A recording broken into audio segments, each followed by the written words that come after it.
I feel good. I'm happy. You know, I think that's the big thing that kind of resonates through all this, right? Like I'm just, I understand it's a different, you know, CM Punk, and some people might, you know, well, oh, where's angry Phil? I got fuck all to be angry about right now, man. I'm just happy. Nobody wants you here. They never wanted you here. That whole locker room's afraid to say it. Not me. You people are finally going to get to see the real CM Punk. The CM Punk who blames all of his failures on everyone else but himself. If anybody says that nobody wants me here and nobody likes me, I like to say that nobodies don't like me and nobodies don't want me here. What did I ever do in this world to deserve an empty-headed, fucking dumb fuck like Hangman Adam Page to go out on national television and fucking go into business for himself? You talk a big game about workers' rights. Well, you show the exact opposite since you've gotten here. Didn't do a goddamn thing. There's people who call themselves EVPs that should have fucking known better. That's where we're at right now. And I will still walk up and down this hallway and say, if you have a fucking problem with me, take it up with me. Let's fucking go. I'm hurt and I'm old and I'm fucking tired and I work with fucking children.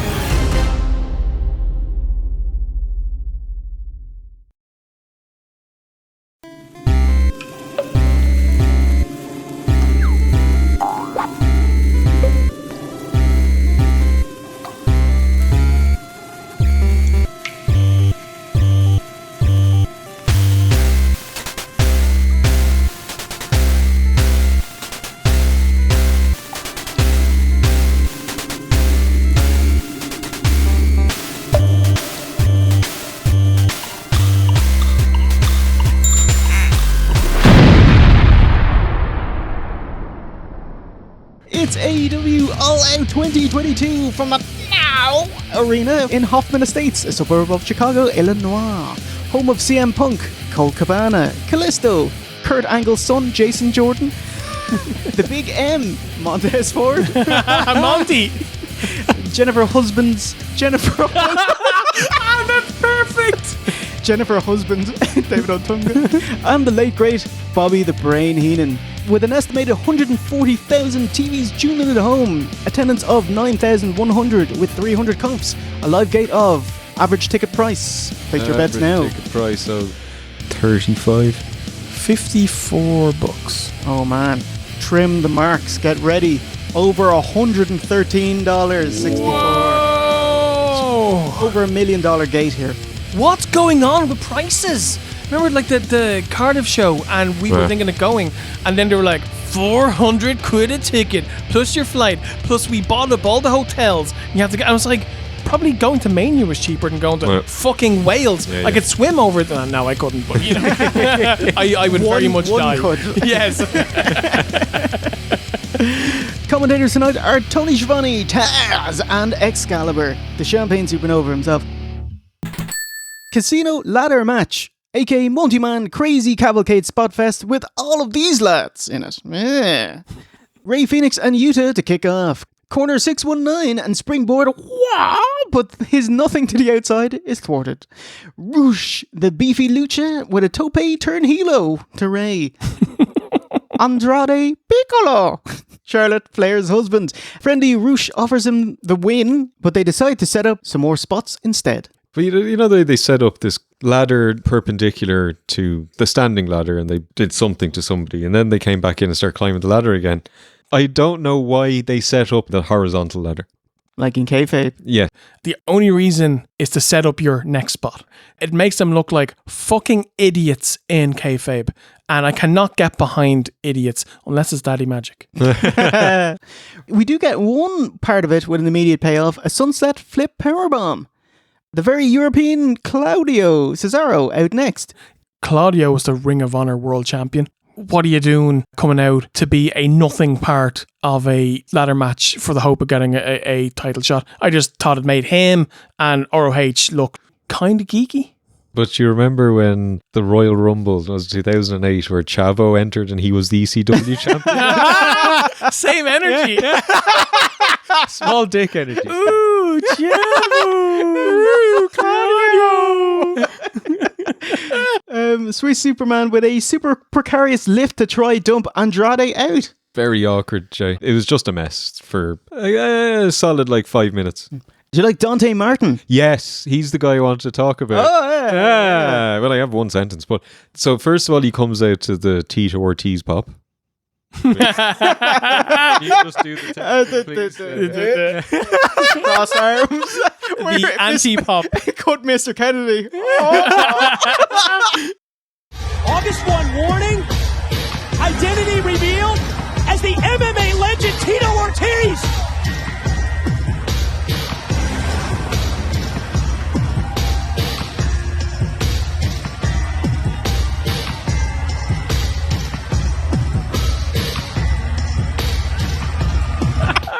No, I just want to see that. But holy shit, this guy. Nobody gave two flying fucks about him. Either did I. Look at this lad. He's got a bit of a fro going on. He does not look well. I mean, he looks healthy, but he looks like Amazing Red.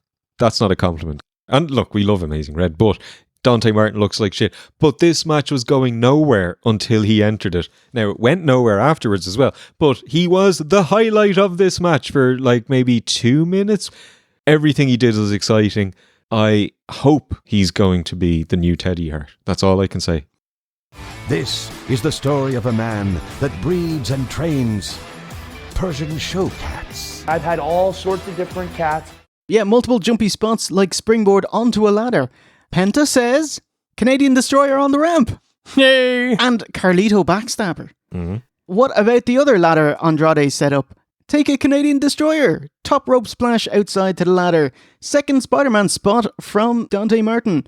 And masked jobbers ruin the fun. Oh my god, all these masked lads come out and the main guy is the Joker and he gets handed the poker chip and he's won. And who is it? That is the Joker.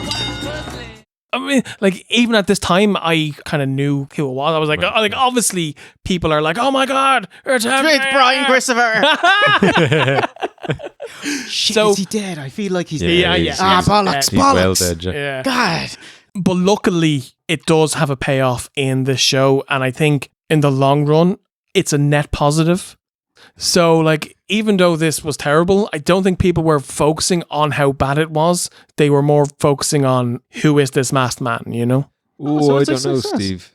I don't know if people were thinking who is it more than what happened to this match. This is stop having the fun. Yes. Yeah. Yes. And then the Joker comes out. There's no reaction because people are still confused as to what the hell is going on. He doesn't take off his mask, which I don't know. Either they don't take it off him for months, which they couldn't do because everyone knew who he was. So it's silly. You need to do it pretty quickly. Now, I don't know how this could have worked. I don't have any ideas. No, nothing. Yeah, I hated the finish on this. Jeez, stop enjoying the match. And here's the finish. And we're going to blue ball you about it. I'm thinking, how can you rehab Cesaro? Yodeling. Didn't they actually try that before in WWE? Yeah.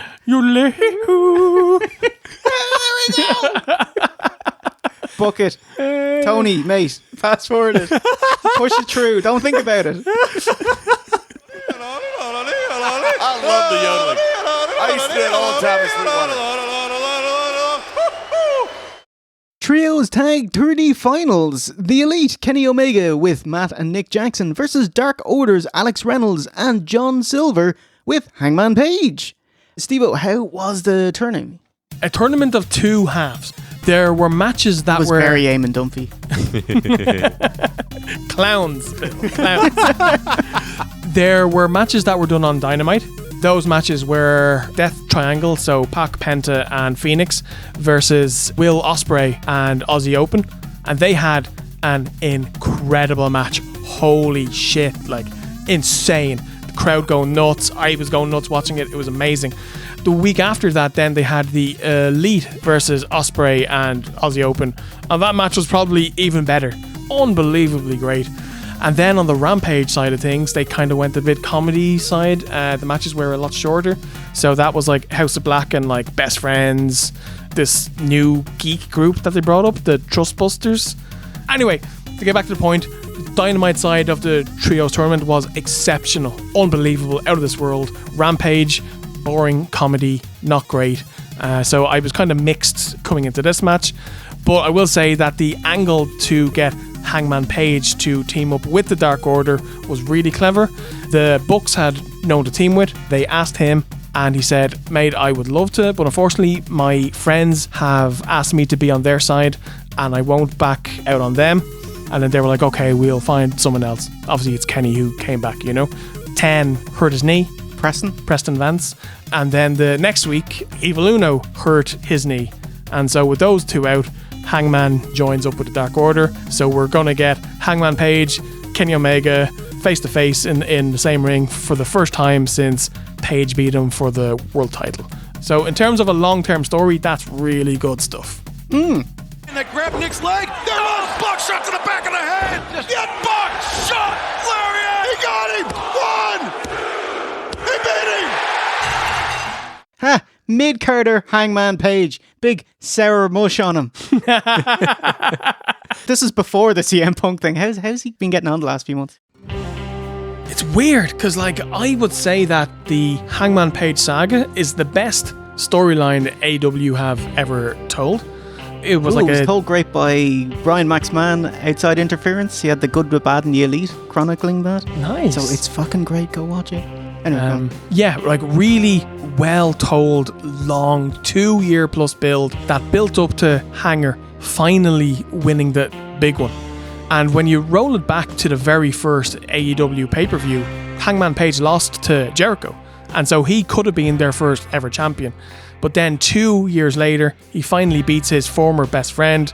They were former tag team champions. And an amazing moment. Like, the fans lost their shit. The match was incredible. And he peaked before he had a chance to do anything, because in my opinion, Tony Khan dropped that ball hard. Hangman Page title run, while it was full of excellent matches, like he had 2 great matches with Daniel Bryan, had a really good match with Lance Hoyt, but character wise he was stale and cold. Post world title run, much colder than he ever was. Further down the card, felt very much like a mid-carder. Yeah, it's weird. It's very sad. Obviously, he's a bit grumpy, I'll tell you what, he looks like a mid-card. He's got a good look, but it's not a main event look. He's taller than Kenny Omega, but he looks a lot shorter and smaller because he's not buff. Yeah, it's one of those cases where the chase is better than the realization of the dream. Yeah. He is Kevin Nash's new favorite wrestler, and some might say he is Will Ospreay's favorite as well. Very happy to see Kenny Omega back. He finished up his insane I've Got All the Belts, including TNA's run, dropping the AEW title to Hangman back at Full Gear 2021. And Omega left to recoup from injury and got his hernia and knee surgeries. He came back as the Bucks mystery partner in this trio tournament last month in August. They've won twice, so here we are. Young Bucks gear. Do you know the intro to Fresh Prince of Bel-Air? With the graffiti on the back? Yeah, that's that. What, the shoes? No, or just their outfits. Oh, they're general. Yeah. Love the shoes though. They pushed them hard, didn't they? They did, but they look awesome. I have to say. Diodora, Roy Keane cracking one off to them, eh? Yeah. Matt Jackson, knacker spits in his opponent's face. Boo. Big white gob. See his tramp stamp medical tape, which doubles as a handy target spot for the lads to blam on. You see Omega, he's got a Scottish flag on his right buttock. He's just like an X and there's blue. Like, wonderful Young Bucks flippy shit, punctuated with a swanton over the top on the far side and then getting Kenny in on it on the near side. Just amazing, really smooth, really good stuff. Johnny Hungy uses his EX meter and is cancelled by Nick. Fantastic flurry back and forth. If Johnny Hungy's team was winning, this would be the end spot. But it's not. V-trigger. Swanton takes everyone out. Hangman does Shawn Michaels spot to the outside like it's nothing. Pendulum bomb is interrupted. 4-way super kick. And it's left for Hangman and Kenny. Do you guys want to go at it? And then the ref is like, no, you can't. You've got a tag. So both guys get their out members, pull them back to the corners and tag. It was great. The wall right here. They both want to be tagged in. Here we go. Let's just listen to it. Such The an awesome fans spot. went nuts. This is what they've been waiting on. They've been waiting on Hangman and Kenny to be face to face again because their feud was so awesome and it's been nearly a year. So yeah, electric. Lads rock each other back and forth. V-trigger, tiger driver, fall away, slam, splash. Phenomenal. Grab Hangman's foot. Ooh, wonderful callback to the Omega Hangman match where that happened. Oh no! Oh no! Hangman! What's he doing? Hungy does so many things right, but is repeatedly denied. Out of nowhere, Hangman goes for the killing blow, Lariato, but hits Silver. Kenny capitalizes, and the Elite are the first ever Trios champions in almost 20 minutes. Down in 1, 2, 3! This match was out of this world. Everything hit. The moves were crisp. They were fast. There was no botches. And I thought from a storytelling point of view, everything also hit as well. Hanger was super over. The most he's been over since he was champion. Kenny coming back, just amazing. Johnny Hungy, when he fires up on the outside and just goes nuts, is amazing. And then towards the end, Silver gets an incredible near fall on Kenny that everybody bought. The building was rocking. Absolutely 10 on 10 match. If you're going to watch something from the show, definitely make this one of those things. Yeah, one of the best matches I've covered on OSW. Oh, wow. Yeah. Holy shit. Yep. It was exceptional. What about it? Anything Well, Steve, I agree with all of that. All of that. Yeah, I just loved this. And Steve, I think that was the best word, crisp. Everything worked. Obviously, it helped that the crowd were into it and they were pushing the wrestlers along to do even better.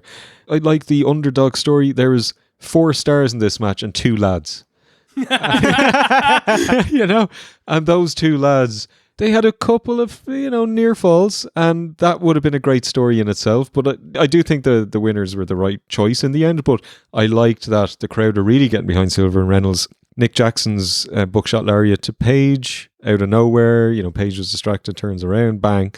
And I also like the finish, which you don't see often, where Paige hits Silver with the buckshot lariat. The Elite capitalize, and Matt Jackson is holding Paige down, and he's struggling to get up to try and break up the pin. You never see that. It's realistic. That's what actually would happen. I don't like too many false finishes. There were a hell of a lot of false finishes in this match, but it was so good that I was happy that it was another false finish because I get to see another few minutes. Absolutely outstanding. Oh, wow. Excellent. Okay. Excellent. Yeah, there's no story to it, just a flurry of spots and no selling. Kenny's been injured 2 matches back since. Great idea to have him in a trios match so he can compete without having to go full pelt. The Bucks can take a lot of pressure off, so very happy. Alex Reynolds injured his leg here. He was seen leaving the hotel on crutches the day after the pay-per-view. God damn it.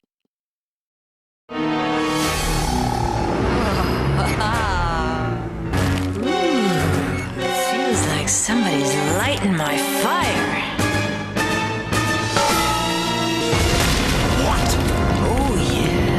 Backstage, Mizark, pre-tape from Rampage on Friday with the women involved in the next matchup. Athena says you're afraid, and Jade calls her one of the ungrateful bitches that roll up and get a title shot. Take a number 37. She'll be Jade's 37-0. And then the guys from Clerks is like, 37? In a row? My girlfriend sucked 37 dicks.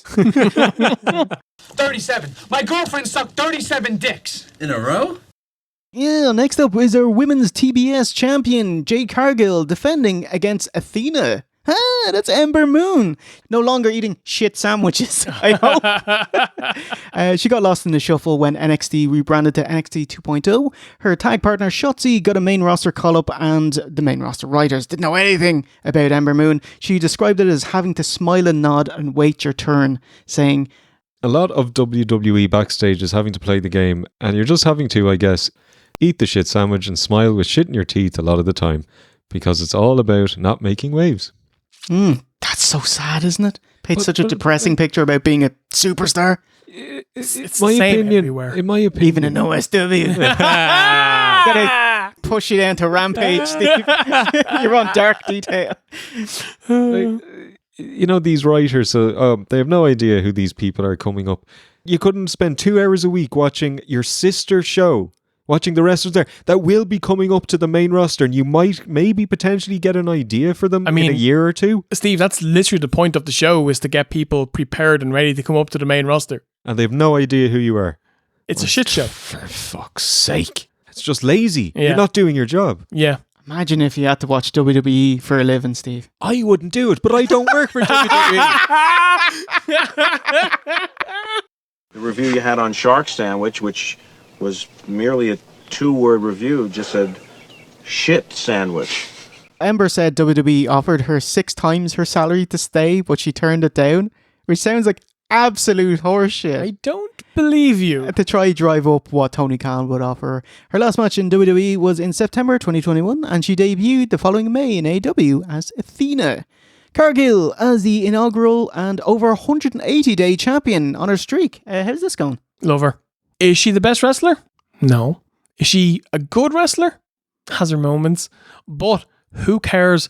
Look at her. She's pretty hot, man. She's ridiculously good looking and she has star power just oozing out of everywhere.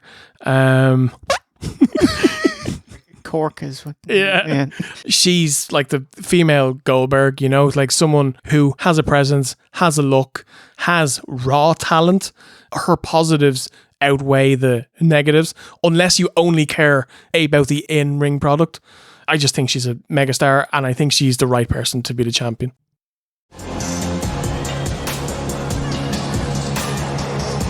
Commentators see her coming out to the ring and is like, oh, she's dressed in green. She's got green paint because she loves the money. And I was like, oh, you fucking knobs. Like, you travel all the time. You must watch television. Like, if you don't know what she's doing, don't talk. Let the dude who does know get his shit in, you know? And so obviously she's dressed up as She-Hulk, which is at the time just dropped on Disney+. Steve, watched any She-Hulk? No. No. Well, fair enough. Did you notice that when she came through the brick wall, she almost had a Shockmaster moment? Yeah. I was like, thank God she managed to not You'd fall. actually never get past that, really. No, that's death. Yeah. The Shack Master! All right! The Shack Master! I told you. Oh, God. Ding, ding, ding. Oh, face. 1, 2. Girls, they were late on pulling Ember off, so Jade had to kick out. Sneaky co-red. Hilarious. Doesn't work, and Ember gets a Samoan drop for her insolence. Catch from the top rope. Implant buster? No. Botch. Gah. Kira Hogan tries to interfere and gets the boot. No relation to Hulk, by the way. Although her Twitter is like Hogan knows best, a joke on it. The interference proves successful though, as Jade hits the implant buster and retains in 4 minutes 20. Yeah, it was a bit sloppy, not crisp. I kind of like the booking of this match because they knew they couldn't go out and have a long match. So they tried to do a bit of a Lesnar-Goldberg sprint. Obviously, that's the greatest sprint there's ever been. But yeah, it was fine. It was different. I think Athena has sucked in AEW, so I'm glad that they didn't put the belt on her. Long live Jade. Yeah, I think Athena's wings are fantastic. That gimmick. It's her second pair. Jade broke her first pair for Heat. It's like when Kratos pulls the wings off the Valkyries. That just bring it in there. Yeah, a bit of foreshadowing. Now, and they worked as well, because they're the kind of things that can break very easily. So like one wing will go up and the other wouldn't. You know, it will look silly, but it needs to work and it'll look great. Jade is a very beautiful woman. Definitely has presence. I don't think she will ever be... If you look at the 4 women that were in the match later on, she cannot, and I don't think she ever will be able to compete with that level. She's really bad. I actually thought Ember Moon was good back in WWE. This was atrocious. I thought this was a bad match. That's all. I don't know what to say, Jay. That's it. That's it. It's a bit of a partridge end there. Oh, wow, I'm on my own with it. I really like this match. It was really short. It was Jade trying to ragdoll Ember around, but she's not having any of it. It was quite sloppy and whatever, but I thought it was the most efficient match on the card. Told its story. Both women looked strong. Didn't take shit. Brisk, bada boom, we're done. 4 minutes. Thumbs up. Outside the arena, Punk is ambushed for a promo, admitting although his left foot is injured, but Mox isn't fighting him, he's fighting the entirety of Chicago. Really impressive how he rattles off a list of various Chicagoans, including Teacher of the Year public school teacher Nora Flanagan. Here's her doing a TED Talk. Engage parents. Demand equity. support the whole student, and rethink assessment.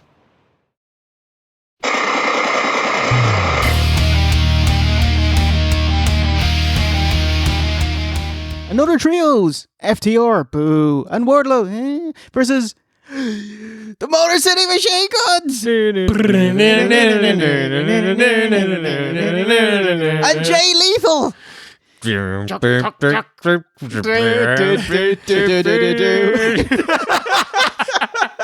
And Sanjay Dutt.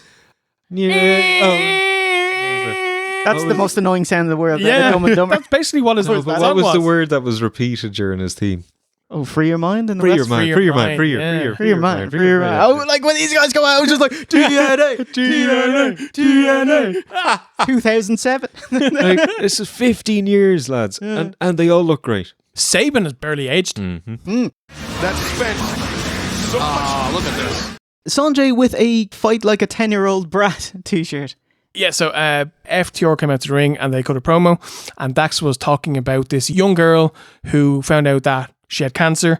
She fought and she overcame it, and that girl is my daughter, and I vow from this day forward that I'm always going to fight like an 8-year-old girl. Great promo, really, really touching. And then Sanjay the next week came out and he was like, yeah, fight like an 8-year-old brat. And then, of course, he started chasing around, a bit of a brawl, So that's basically the basis of this match with Wardlow tacked on. Because his post-run with MJF has been a big stinky butthole, lads. But he's the TNT champion. Haha, feuding with security guards. Ex-WWE superstar Tony Nese. Super cold Scorpio. Too cold Scorpio. Or Scorpio Sky. Super cold Scorpio. It's like he's had a terrible run. And it's not any fault of his. It's not any fault of anyone else's but Tony Khan's, because he's the booker and he's dropped the ball. But what is it about Wardlow? I keep hearing Wardlow. Is Wardlow saying that? Like, yeah, we should push Wardlow. It's pretty great. We heard great things about Wardlow. Keep it down, guys. We'll push Wardlow. Hey, what about some beer? Yeah, Barney's right. All right, guys, pipe down. Motor City Machine Guns, they're my favourite tag team of all time. Holy shit, love these guys. They were all over the indies, by the way. They fell off the radar a bit a couple of years ago, but they're back wrestling on Impact in singles and against each other, or tagging with each other. They're in Ring of Honor before Tony Khan bought them out. They're always on those rando indie pay-per-view events like Ric Flair's last match. They fought against the Wolves, Davey Richards and Eddie Edwards. They're your boys. Yeah, with the Wolves. The meat pelt. And it just goes on and on. It's a bit Irish. It's a bit diddly. Jay Lethal, he used to date AJ Lee. You can see her in the crowd in the shot in TNA. Yeah. Back in 2015, he sniffed at Punk, saying Jay Lethal would not take hand-me-downs from Daniel Bryan, Samoa Joe, or CM Punk, but CM Punk got his hand-me-downs. And then a bow! And that was Ring of Honor 13th anniversary show, Steve. Okay, thank you. Appreciate that. I will not have hand-me-downs from guys like Bryan Danielson. I will not have hand-me-downs from guys like CM Punk, although they have no problem taking my hand-me-downs. Early on, FTR outsmart the TNA lads. Machismo tries to springboard elbow Dawson. Shades of Tori Wilson about him. Hall of Famer Tori Wilson. But he's too wily. Wardlow dash with a wheelbarrow splat out of the corner. Lovely. Sanjay's scheming on the outside. Steve, tell us about the pencil he's got. I think it's the old Eddie versus Bischoff kind of thing, hey, Mr. Booker Man, hey, the pencil is mightier than the sword kind of gimmick. So he carries around his pencil with him because he's a backstage producer and he's the man with all the power. Woo! Jay Lethal slaps on a Ric Flair figure 4. Hopefully he performs better than Ric Flair's last match. Was it bad? My expectations were very low. Yeah. They were at the floor and they were still let down. Yeah. One is, why would Ric Flair wrestle this match? Does he not have any pride in himself? You should be embarrassed. Right. And the other thing is, I'm glad you didn't die in this match. That's the compliment. That's the level. This is an embarrassment. And what makes it worse is that he came out after the show and he was like immediately talking about, I think I'll work Mexico. And the show called Ric Flair's last match. Come on, Rick. I think I'll work. You smelly carny. Hammering all 3 members. Wardlow with a big friendly chokeslam on all 3, like, "Hoop-a-da!" Excalibur with the Vince McMahon call, "Lethal's gonna steal one," which is the most obvious. He's not getting the pin, which he doesn't. Classic machine guns in the corner. Big rig. Lethal injection. Expose the nip. Release powerbomb and the crowd want a powerbomb symphony. Great gimmick to involve the crowd. He gets 2 and 3. Straight into 4. Well done, Jay Lethal. Got up for that one. And sexy missionary pin. Wardlow wins it in 16:30. Now look at this match. The team of FTR and Wardlow. It was alright. I don't think the match ever got great. I don't know why they booked so many 6-man tags on this card. I was like, Big Bang of Trios is like, do you have too many in your roster? Yeah. And you have 189 on the which is on the roster. insane. If this match had have been FTR versus Motor City Machine Guns, I think it could have been incredible because Motor City Machine Guns are probably my favorite tag team of all time. Oh, you big stealer. A big robber, you. And I think FTR are the best tag team in the world currently, and it's not even close. What about FTR on Twitter? Who's your favorite tag team on Twitter? Oh yeah. Jesus Christ, they're precious. They are dicks on Twitter. Holy God, they have such thin skin.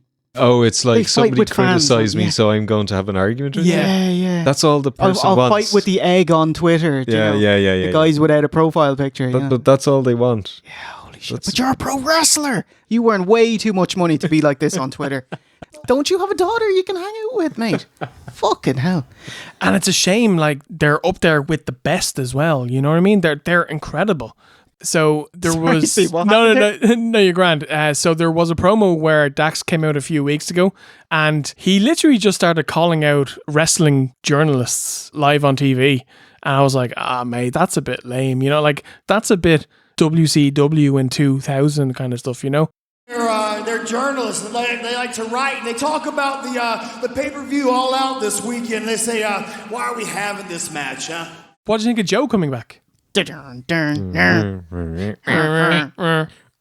farty, isn't it? He's not looking great. Look, always happy to see Joe. He's seen better days. I enjoyed it. Just one more point about the Powerbomb Symphony. You will never win a main event match with that move. A main event finisher needs to be quick and impactful. It can't be multiple power bombs. So I just want to put that out there. Splice that in 2 months' time when he wins. Yeah, please do. Thought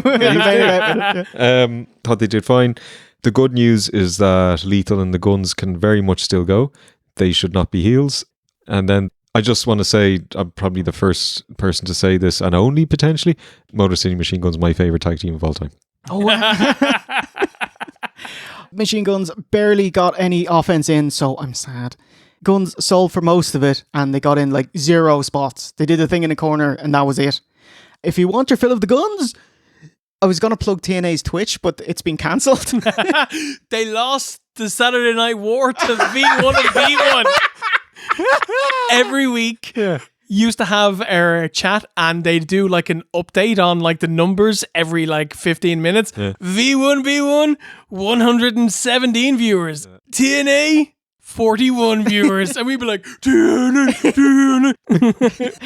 I was like, well, if you want more Guns match, I was going to go through a list of Guns matches you should watch. But Speed Muscle. Hey! Yeah, just watch Speed Muscle. The neat things about TNA wrestling, and look at this guy. Look at Yashino flying off these ropes. Oh, and he comes in and drop kicks Chris Sabin. Competition, you think about it with the Olympics coming up later on this year. Look at perfect timing, and look, I mean, Watch this double team right here from the Guns.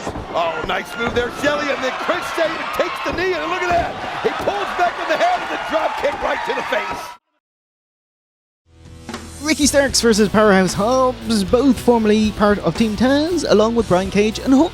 It fell apart when FTW champ Starks issued an open challenge at Fight for the Fallen. Hook ass ran out and beat him for the belt. Afterwards, Hobbs battered him for that, and then on Dynamite, Taz noped out and officially disbanded the group.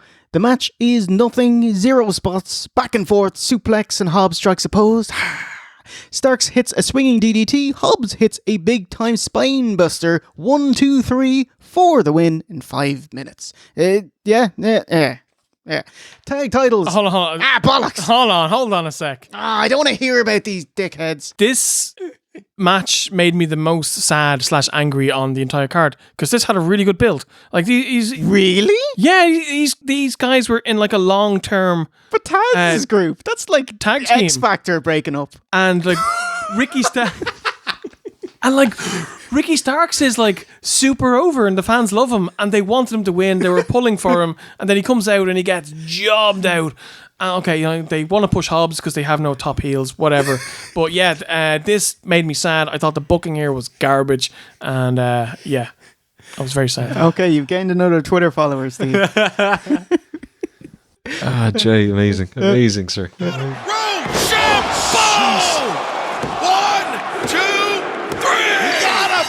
Tag title match, Swerve in Our Glory, Keith Lee and Shane Strickland, aka Swerve Strickland, versus the acclaimed Max Caster, Platinum Max Caster, and Anthony Bowens, with Billy Gunn, aka Daddy Ass. So he's Billy Gunn. Yes. And his 2 sons, Colton and Austin, are the Gun Club. Yes. Danhausen began on Twitter calling the Gun Club the Ass Boys. And slowly over time it got over, and then when they were doing their entrance the fans would be chanting Ass Boys, and then Billy Gunn became Daddy Ass, and then this all sounds so stupid, but I can't explain to you how much it got over because it really did. And so then they began feuding with the Acclaimed. So they were doing their gimmick where they'd come out and they'd do the rap, and then Anthony Bowens would be like, "Scissor me!" And he'd go, "Scissor me timbers." And then that got really over. And then they kind of face turned and they formed a faction with the Ass Boys. And so then when they said "Scissor me," it slowly turned into "Scissor me Daddy Ass." And then the fans would go mental when Billy Gunn went, "Rah!" The Ass Boys got jealous because Billy Gunn began to think that the Acclaimed were awesome, and so his kids turned on them, and then they had a dumpster match on Dynamite a few weeks ago that was loads of fun, and we are here now. So Daddy Ass is with the Acclaimed. It's one of those random things that should never have worked, but it's crazy over. Acclaimed gonna leave the Gun Club in a bad way. We got the match in the bag cause it's trash day. No filter, I ain't Instagram. We make the Ass Boys retire like Vince McMahon. Hey yo, Sonny, what you say? Let's keep it old school. We can have sunny days. On second thought, I think I'll pass. You're not that cute and I got a better ass. And homie, you need to keep back. I have you crapping your pants like I'm a Z-Pack. Yo, Eddie, why you dressed like it's 04? You look like a box of Newports. And Mox, you're out of your element. I'ma knock you out with this mic like Omega did. Call your girl, she all in my mentions. Trying to hit me up for some oral sessions. Platinum on the mic, nobody can outdo. This guy's like an NFT, no value. The Acclaimed, we only do numbers, but this guy's too busy growing cucumbers. Don't be mad at me, bro, cause you only known for your wife's reality show. And you should eat some eggs. Look at Bowen's arms, they're bigger than your legs. I'ma put you in the poverty, dog, cause I end careers quicker than your father-in-law. That was great. Oh, Steph, what a treat. Listen. Max Caster, 20 years post-Cena rapper. I fucking love this guy so much. Favorite line in his rap, "Yo, let me get a pillow. How are you gonna put me in a match against Lizzo?" Which is a big fat black female rapper. Oh, I didn't know that. Oh, that was so good. Like, if he was gonna slag a big fat black guy, Notorious P.I.G. LL Cool Whip. Puff Pastry Daddy. Jeez. Walk DMC. Jeez. Bruno Mars Bar. There you go. Oh my God. Max Caster, you can have all of these, mate. I can see you sitting in your office writing this shit. Oh yeah, press print. Yeah, we got it. Quick.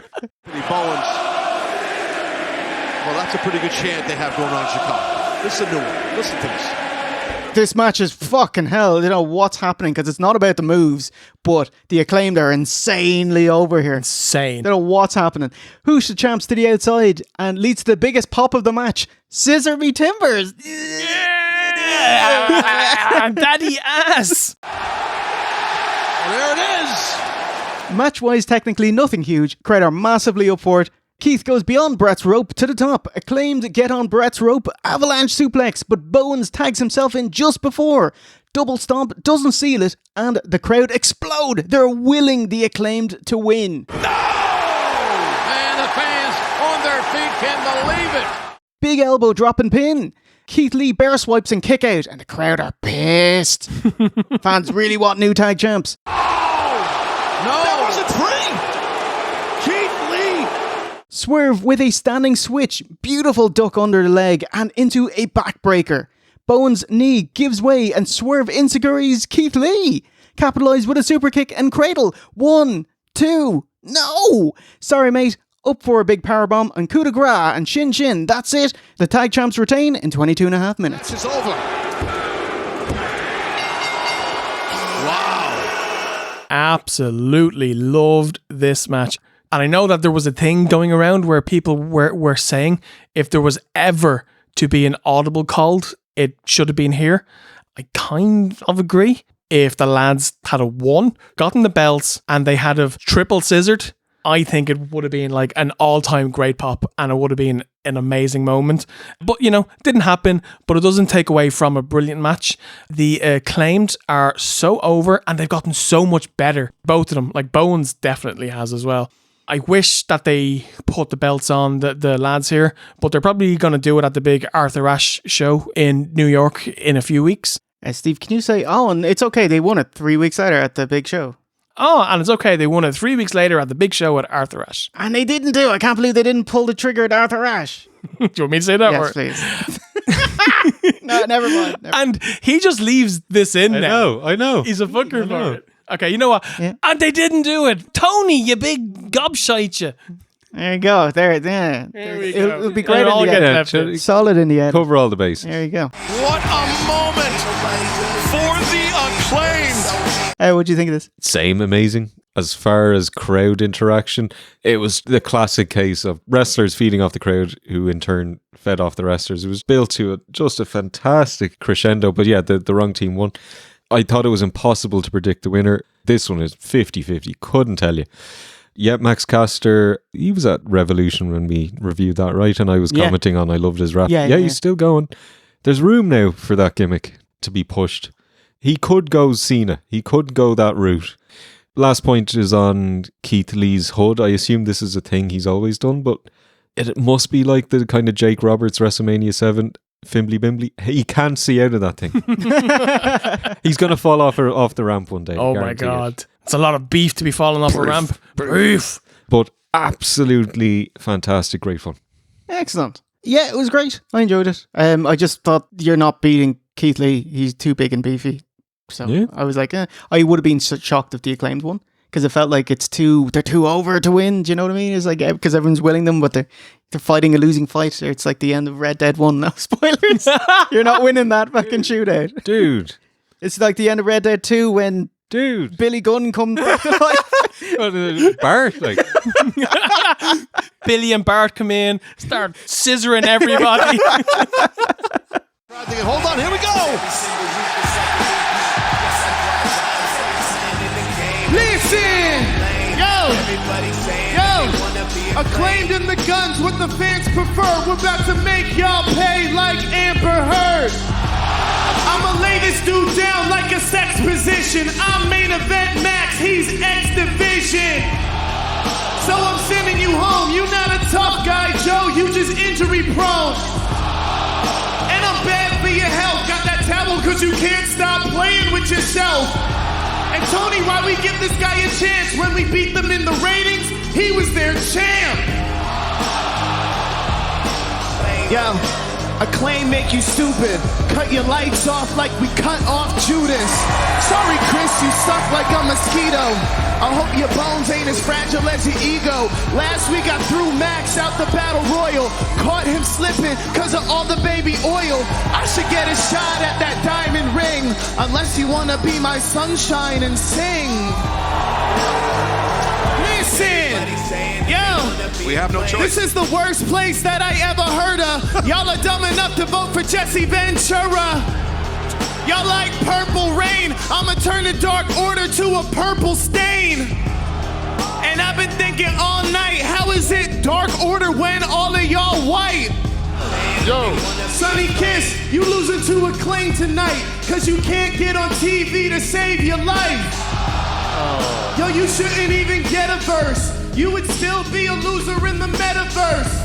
I'm leaving with my hand raised up. You got silicone in your pancake butt.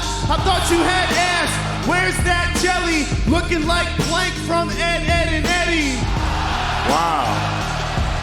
Wow. Yo, we put him away. Hands up, cause it's National Scissoring Day.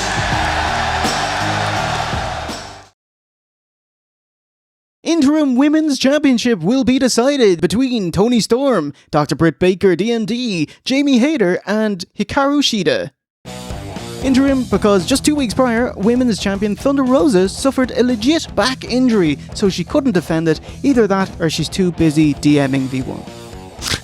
Thunder Rosa? Yeah. Okay, yeah. Okay, we are going there, yeah? Okay, cheers, Jay. So, Revolution 2021, Thunder Rosa, she was in a title match with Britt Baker. You know, it was kind of built up and it was time for Britt to lose the belt. And she was coming out and she had a big sour puss on her. And so I gift her coming out saying, this is the biggest case of boo-boo face I've seen in years. I am guessing that she was told that she was going to lose as she was walking out the curtains. You know, like the tweet kind of took off and it went beyond my You couldn't contain it. follower group. I wake up the next morning and I've got a few like angry messages from Thunder Rosa telling me, hey, fuck you, and you've had your 15 minutes of fame. And I just basically said, look, I didn't tag you. I didn't jump into your DMs. I didn't have a go at you. I'm tweeting at my followers. I'm literally giving my thoughts on a show as I watch it. I didn't mean to offend you. I'm sorry you feel that way, but I'm not going to take it back. And she just wrote back saying, okay, that's fine. But yeah, there's a lot of thin skin in that locker room. I can't believe you just said that. It's weird. It's kind of worrisome. Modern wrestling is weird. Could you imagine the Warlord tweeting you? I can't believe you didn't like my righty or whatever, or the British Bulldog. Matilda was great. Fuck you. I know. I can imagine Bully doing it. Oh yeah, yeah, I can. Oh, do you think he'd be on Twitter? He'd go into a Twitter argument. How definitely. he couldn't match the keys accurately. You need a dialing wand. The fingers you use are too roidy. He's much to keep at. I will become AEW Interim Women's World Champion. So Thunder Rosa's out. Who will spearhead the women's division in her stead? In the promo build-up package, Shida says, I am the best of the AEW Women's division. Woman.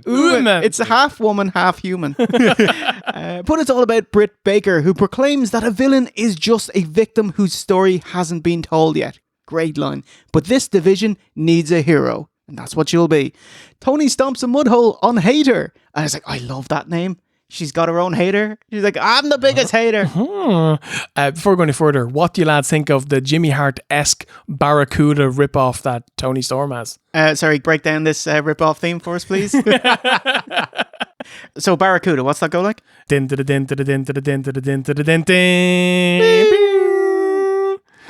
Toni Storm's? It's like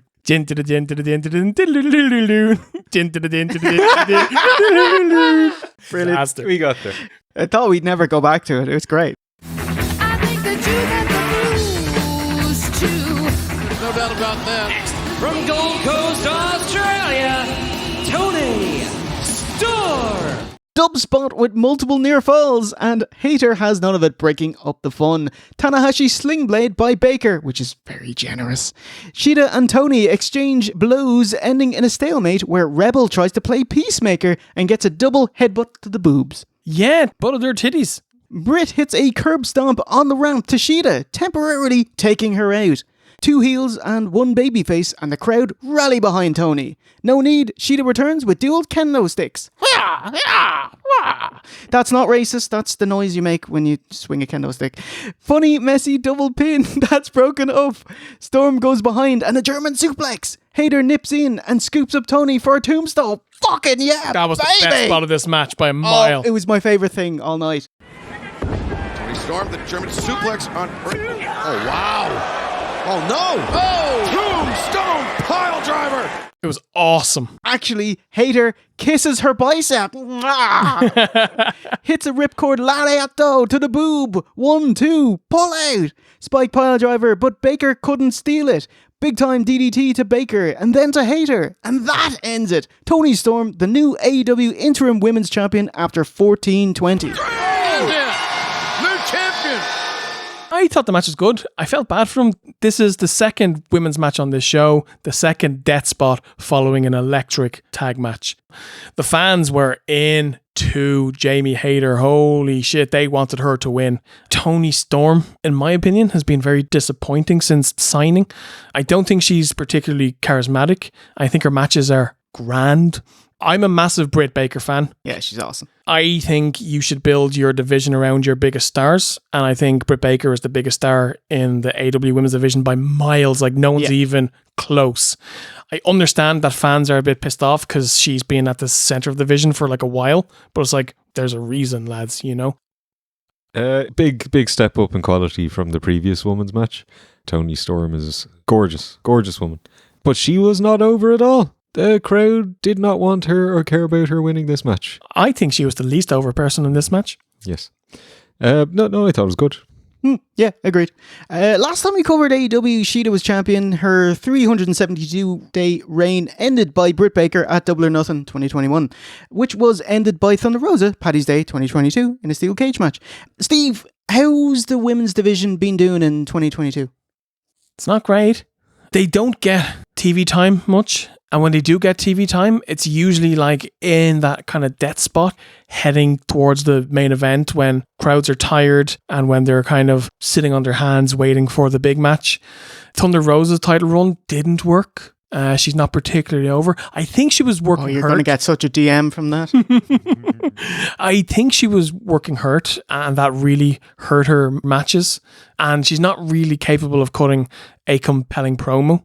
And it's weird because like people got angry at Tony Khan because when Punk got hurt, he got to go out to the ring and cut like a 10-minute promo. And then they were like, oh, and Thunder Rosa got a 40 seconds in a backstage segment. I was like, she could barely make it through that. Like, if you put her out for an 8-minute promo, she'd die on the vine. So she pulled a big Neo. Yeah. 10 minutes, no less. We are locking the curtain so you can't come back.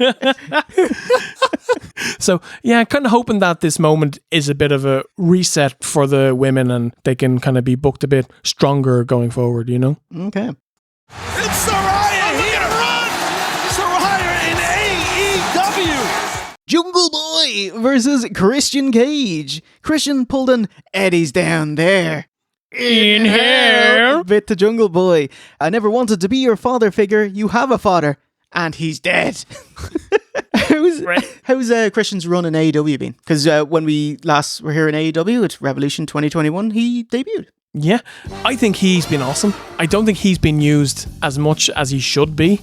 He came in and he feuded with Kenny Omega and he was awesome.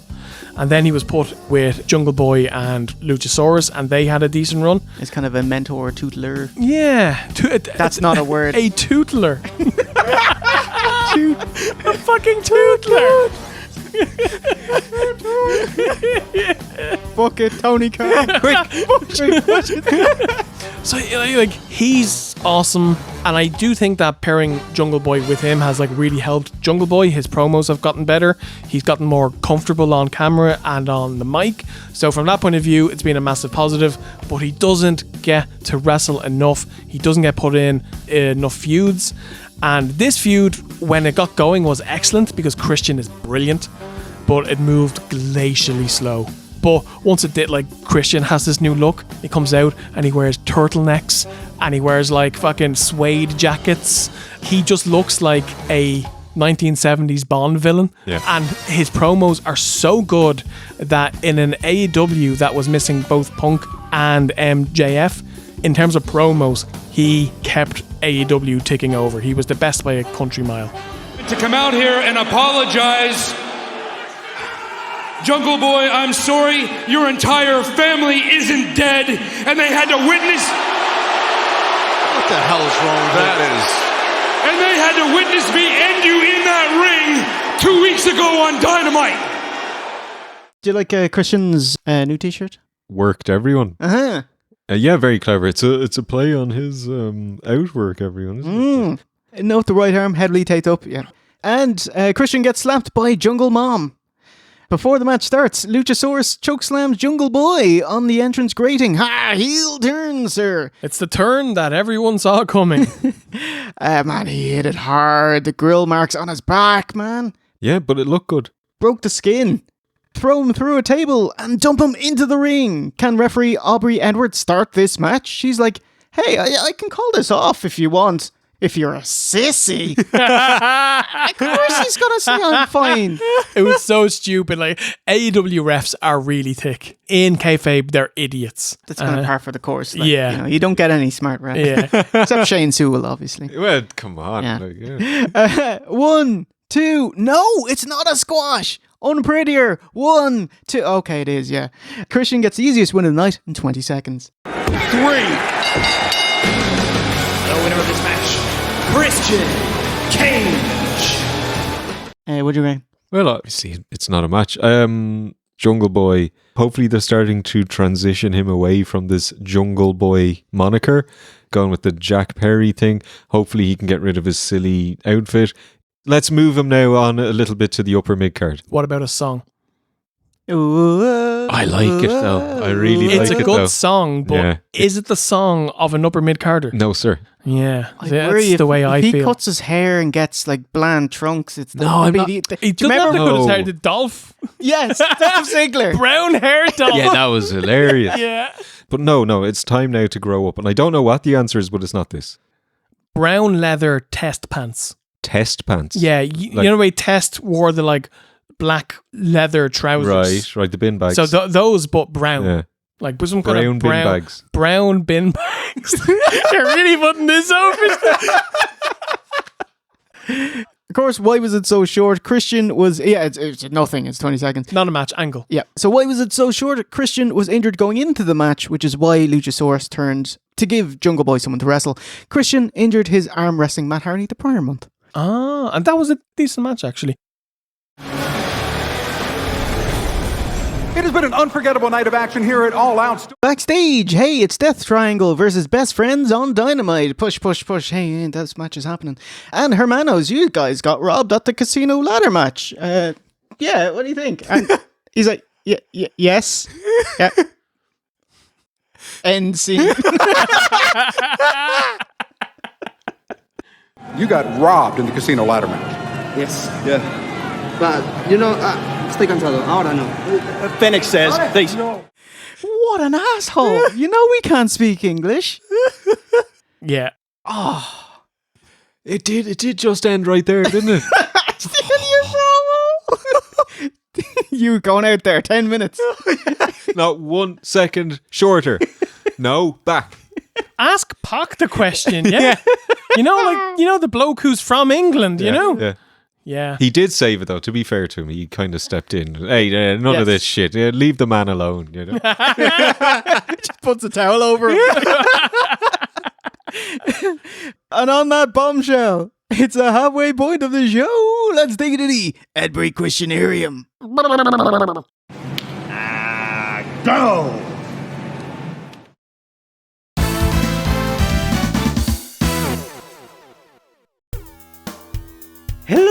Hello there, Noggers. It's me, your least favorite YouTuber, The Infuso. Imagine that. Me, here on OSW. Now, you may know me, but more accurately, you probably don't. I have this kind of niche channel where we talk about wrestling, comics, TV shows, and all things Batman related. I'm kind of a big deal. This week's question is, what professional wrestler broke the wall down in the year 2000? Answer after the break. Yo! Hey everybody, this is Jerry the King Lawler. Only Fireworks City has the main event rocket assortment. A $25 value for only $7.50. That's a 70% discount. For fireworks that are really out of this world, follow me to Fireworks City. Oh no, I really hate this part.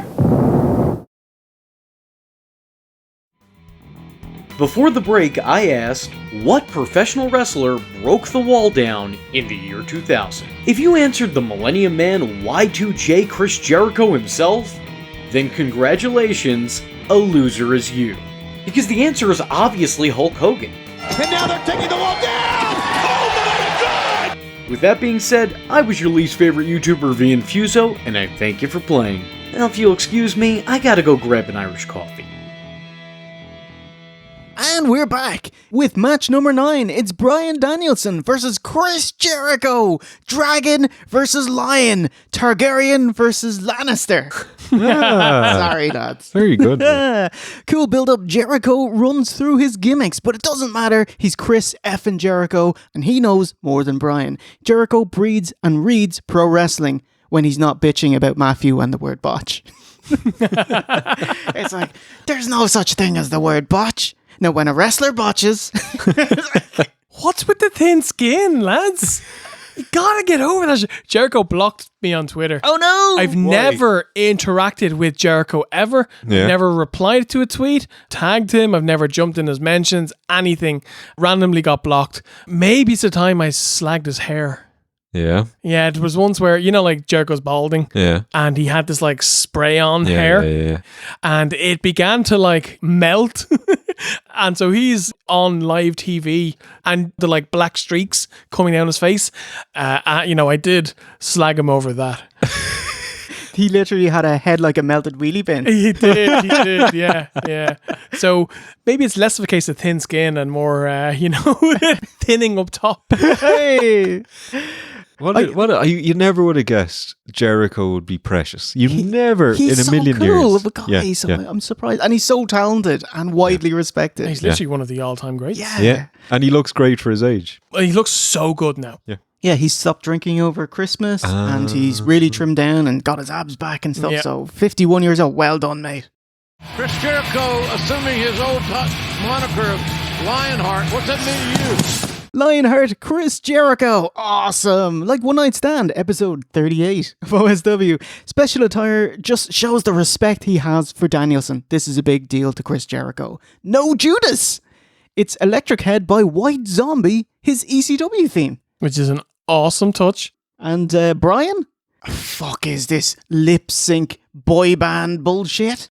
Boy band. He just looks boy band. He's a rapper. He's an Eminem wannabe. What rap is these days? That's what he's doing. Jesus. Did you not see him with his left hand holding his trousers? That's what the rappers do. So congratulations, Elliot Taylor. Winner is you. Obviously, he's Bryan Danielson's mate, and that's why he's there. I actually thought the song is absolutely fine, but as a wrestling entrance theme, no.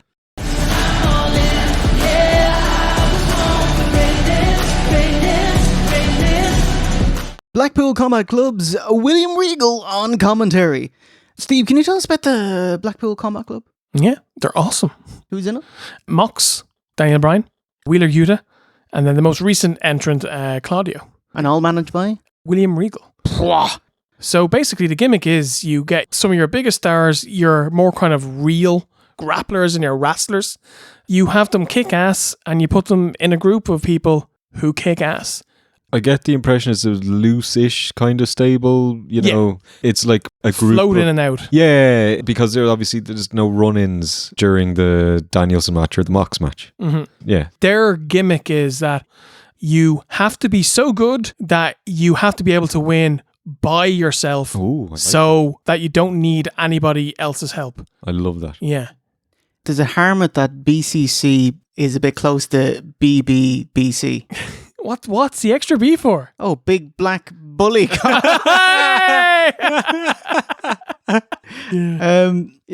BCC's William Regal on commentary. Love Regal pulling rank on Jericho, saying he's been wrestling longer than Jericho, knows more, and watched him since the start of his career, and then kind of trails off, and Taz expertly jumps in to explain the relevance. Regal smartened Bryan up on Jericho's antics.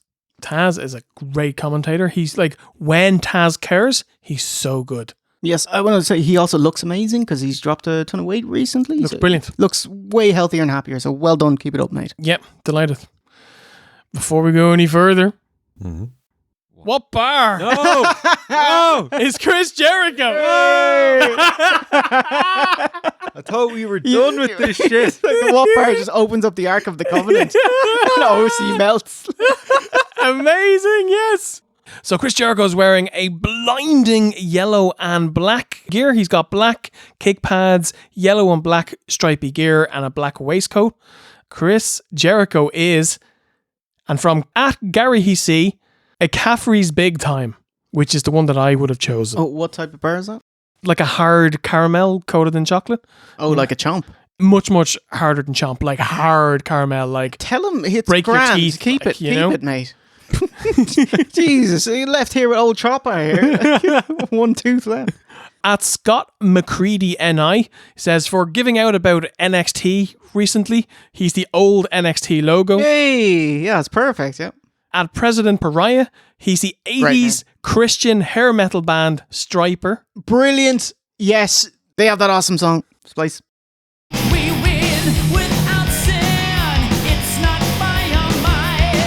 Nice. Steve, what football jersey? Watford? Jersey. Watford's good. Yeah. Hull City. Yeah. Well, that's more orangey, isn't it? Yeah, maybe. Okay. What have you got? Go on. The 2020 to 2021 Borussia Dortmund shirt. I would have said them, but Borussia Dortmund are like the yellow highlighters you get in a packet. I love the pedantry to get out of it. Will Comrie says he's an Abba Zaba. Yes, and that's from our WCW Arc days as well. Pete Kinnan says he's a banana licorice. Oh, you can keep that, mate. I would not touch that. Rory Smith III says he is... I'm sorry, we're only accepting answers from Rory Smith 1 and 2. Or 4. Yeah, or 4. He's WCW wrestler Roadblock. Perfect. Yeah, well done. Well done. Not the tag team, well done. Shane Bottoms says he is N64 video game Buck Bumble. Oh, right about now it's time to get to a biggity Buck Bumble. It's an awesome track. Splicey. What about now? It's time to rock with the biggity Buck Bumble. What about now? It's time to rock with the biggity Buck Bumble. Bum to the bump to the bump to the bass. Bump to the bump to the bumble. And we have a duo here from Chris Hopkins and Chili Morrison. He is wrestling for dummies. Brilliant. As well as singing for dummies. Hey. And that brings an end to the glorious return of What Bar. Steve, you're so happy. It's back. It wouldn't have meant this much if you didn't get rid of it in the last hour. I didn't get rid of it. I just showed my disdain for it. I am the biggest fan of What Bar. I just hide it really fucking well. I have a Bible you'd have to swear. Bump to the bump to the bump to the bass. Bump to the bump to the bumble. Bump to the bump to the bump to the bass. Bump to the bump to the bumble. Jericho kicks off with playing Bryan's game with wrestling holds and reversals. A terrible decision, sir, trying to out-mat wrestle Bryan Danielson. And of course, Bryan comes out on top, easily escapes, trapping the legs, surfboarding, and pulling Jericho's nose. Nice. The old Finley nose pull. Danielson's like, you want entertainment? Yeah. It was fucking great. Val Venus. Incredible. Le Champion slaps a down Bryan. Jericho, he looks great, but he's also looking 51, I was like, how long until he wears a t-shirt? Jericho would get away with the t-shirt. He could wear kind of a tank top style t-shirt. He can cut like Zeke and Bob's Burgers. Yeah. Whereas somebody like a Ric Flair who wears Speedos, Or a Sting who wears like the full Speedo suit. No, you can't get away with it then. Stinger actually has a great kayfabe reason to wear a shirt because it makes you immune to nipple twisters. You're Forbidden Door, you man goes, yeah! He just knows so. It was brilliant. What? No. Well, trying to twist the nipples of Sting. Well, the areola area. He smacked the The crowd perk up. Lion Tamer? No. Walls of Jericho. They had a match when Danielson was in NXT, which ended in a gorgeous Lion Tamer. Looks so good. The angle he had him at, amazing. Yeah. Hey, look at this. Look, he's got the knee. Tap, tap. He tapped. Yeah, Bryan taps out. Man, I was like, even for me, and I love old school wrestling, it's just so boring. I was bored out of my mind. Someone throw a pie, like. Yeah. Bryan bellows, he's gonna get his fucking head kicked in. Yeah. Which was awesome. And label lock. Look at it here. How is this different from the crossface? The point of the label lock is to put pressure on the arm and shoulder, as opposed to the crossface, which just kind of traps the arm. So the crossface pulls at the face to put pressure on the neck. Yeah. Yep. So very good. Top job, Judo, Gene LaBelle. Another Walls of Jericho and Flying Nothing. As Regal chastises his pinning technique, Jericho should have hooked the far arm. Jerkbag. But can't leave somebody like Bryan Danielson with an arm free. Lion Tamer, which would usually seal it, but Bryan's too crafty, moving his neck away from Jericho's knee. Because that's his thing, he put the knee into the neck, and that's added torque, amazing. Wizard Jericho hitches up his jocks. Oh, does he ever? Okay, so do you want to go into this now, or do you want to wait until the match is over? Let's do it. Chris Jericho jocks watch. How many times do you think he adjusted his jocks during the course of this? I think it was like a 22-minute match. I'm going to say 15. I didn't notice one, so I'll say 0. 33 adjustments of his jocks. The new Jocks Watch champion, overtaking Shane McMahon, who I believe had 24 when he wrestled The Miz at WrestleMania 35. Wow. Congratulations, Chris Jericho, Chris. You, sir, need a belt. Perfect. You say Regal's obviously, it's not the same. Willing to take Jericho bailing. frustrated. Chop in the corner.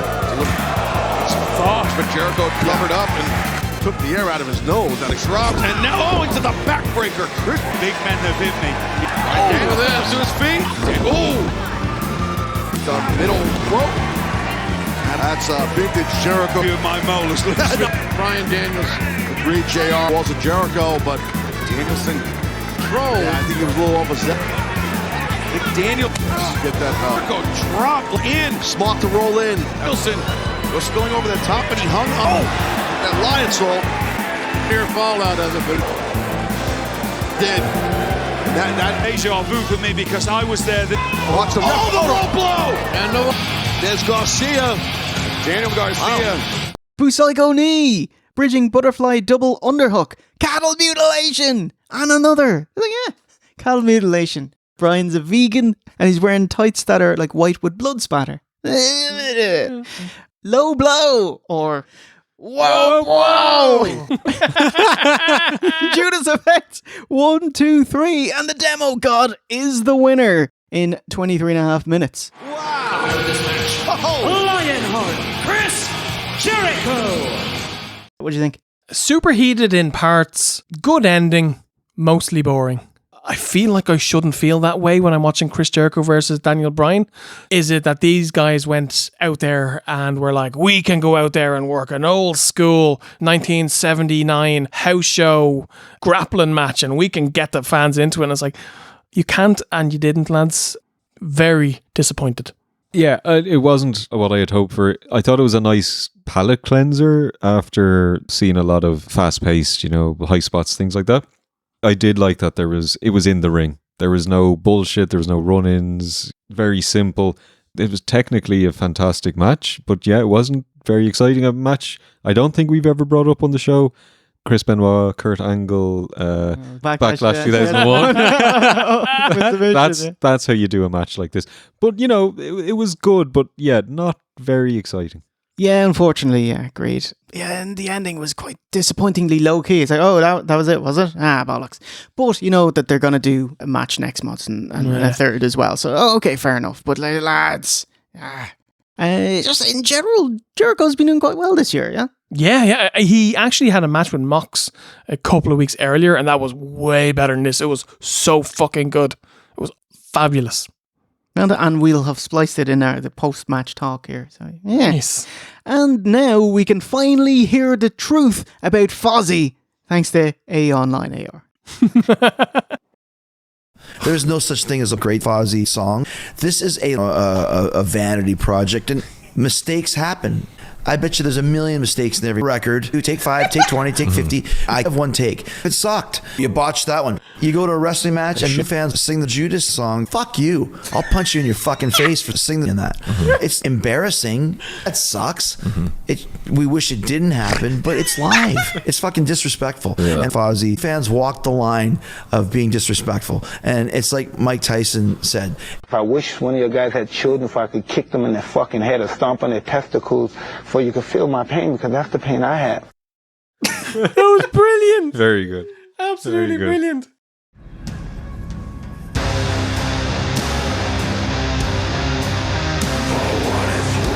House of Mr. Black versus Darby, Sting, and Rusev. Miro. Malachi Black, a.k.a. Aleister Black from NXT and Raw. Black. Brody King, Buddy Matthews, and Julia Hart. Hart? No relation. Well, I'm sure she has a mother. Buddy Matthews is Buddy Murphy in WWE, tagged with Seth on Raw. Even got the tag titles with him. This was during Seth's Monday Night Messiah gimmick. Oh, so bad. Didn't Becky unfollow you? Yeah. Because I buried Seth every week because his gimmick was garbage. Getting all the Twitter lowdown today. Yeah? I know. It's great. Yeah. Fancy horror film VO by Aleister Black. Malachi Black. Just a huge into this. Perfect fit to face Darby, Sting, and their mate. Love the skull and the antlers, the southern black arts aesthetic. Just way into it. I pop for antlers in horror films like Wrong Turn Antlers, The Wretched Antlers, and Antlers. I think their entrance is awesome.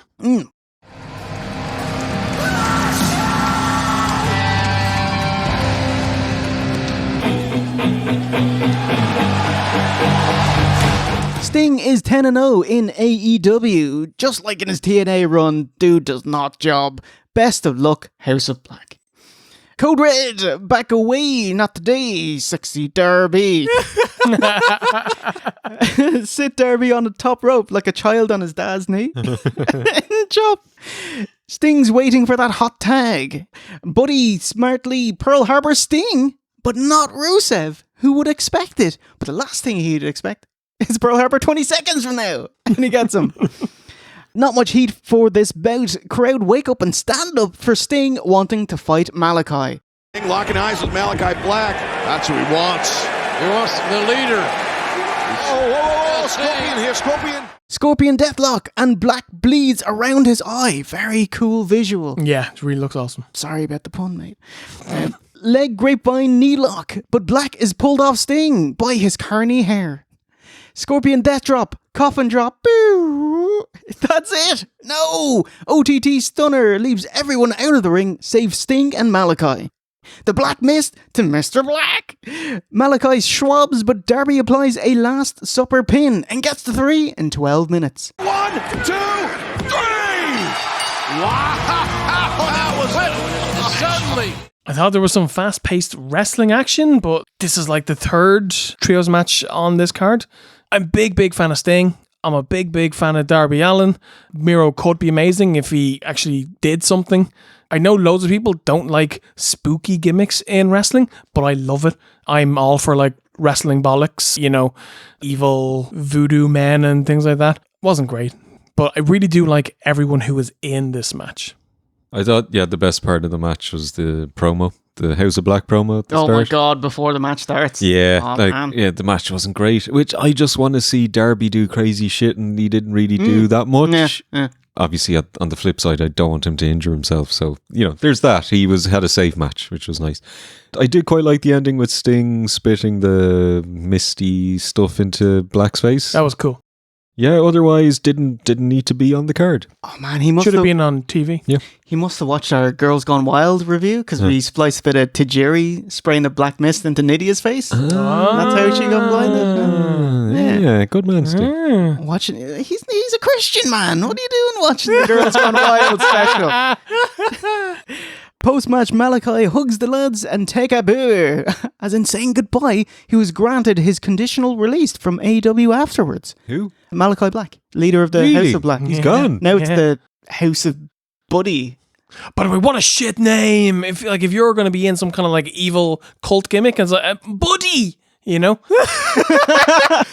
terrible. Buddy. I assume somebody from WWE has been in contact with him then. I mean, I don't think he can jump, he wasn't given his full release. Yeah, conditional as in take time off, go work on your mental health, do not jump ship. Until your contract expires and then you jump ship. Which sucks for him because his wife works in WWE and I'm sure he would like to be with her more. Sorry, who's his wife? Zelina Vega. Oh, she dressed up as Katana. No, Jade. Oh, there you go. Yeah.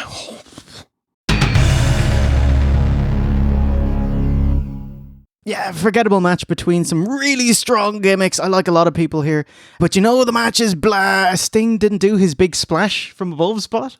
Usually starts the match off, yeah, big spot, you deserve it. There was like, no, you don't. There's none of that. So fuck that. This match would be way better as a powering through. A highly gimmick match would be way better. Like the Graveyard match versus Vampiro in WCW. Or Take a AJ had their Bone Town. Or Sting and Darby against Brian Cage and Ricky Starks from Revolution last year. Very good. Yeah. And they can even have a chicken coop spot.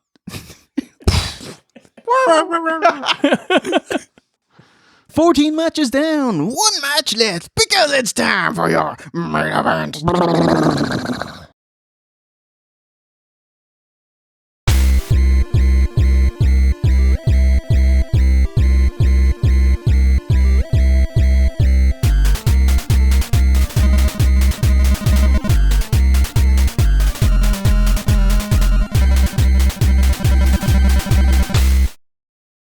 It's your main event.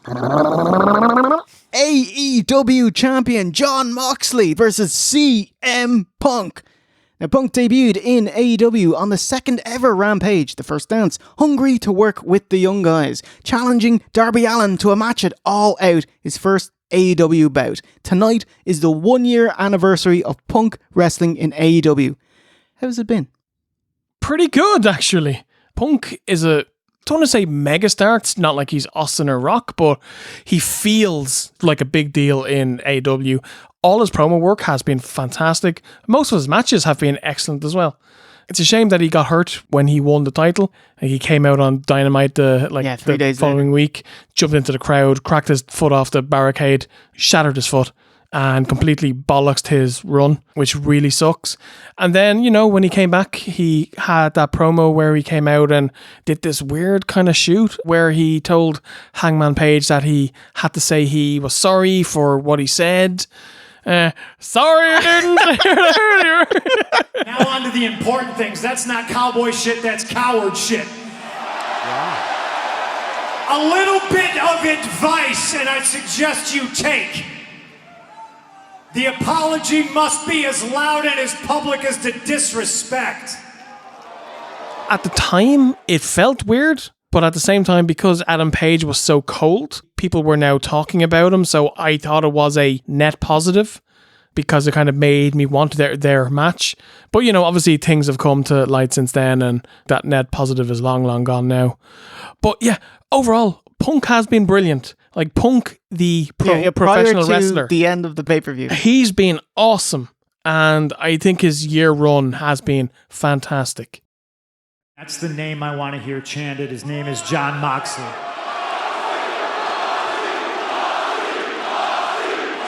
Okay.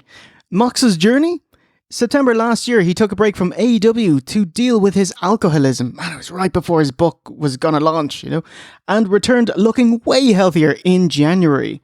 Mox beat Tanahashi at Forbidden Door to become the interim champion, and so he was going to take on CM Punk, the feud getting so hot so quickly that Mox and Punk couldn't wait till All Out and instead wrestled 2 weeks ago on Dynamite, where Jon Moxley won to become the undisputed AEW champion. Battered him in 4 minutes. That match is like he Pearl Harbors Punk and he gets down on the ground, starts elbowing the shit out of him, starts tearing at his injured foot. Then Death Rider, 1, 2, 3, that's it. So he just kind of blindsided him. Like it's an angle. Yeah. It's not a match. It was 4 minutes. Yeah. It's just a spot. It's an angle. Yeah. And you're getting the real one, the proper match tonight. But did giving it away hurt it, The way Jay is talking about it, I'm like, oh no, that's just an attack backstage almost. It's not real. It's not a match. Yeah. Oh, a remarkably prescient line from Mox in the build-up. You should enjoy CM Punk because he won't be here much longer. Like, what? And really enjoy CM Punk while he's here. Because he's not going to be here much longer. Fragile mind, fragile ego, fragile body. Man, who's going to roll to the Buffalo on Wednesday night? Punk, like his theme song hits, he's a cult of personality. Fuck, they paid in living color for it. That's so cool. He is over, but it wasn't crazy reception, because I'm thinking it's Chicago, the hometown hero. I thought it would be bigger, if there were rafters, they'd be hanging from the rafters, Yeah. It wasn't rapturous. It's a mixture of them being nearly 5 hours deep into the show at this point, and they did see their hero get smashed 9 days earlier. Maybe that did hurt Punk, Wild thing. Cost a lot of money.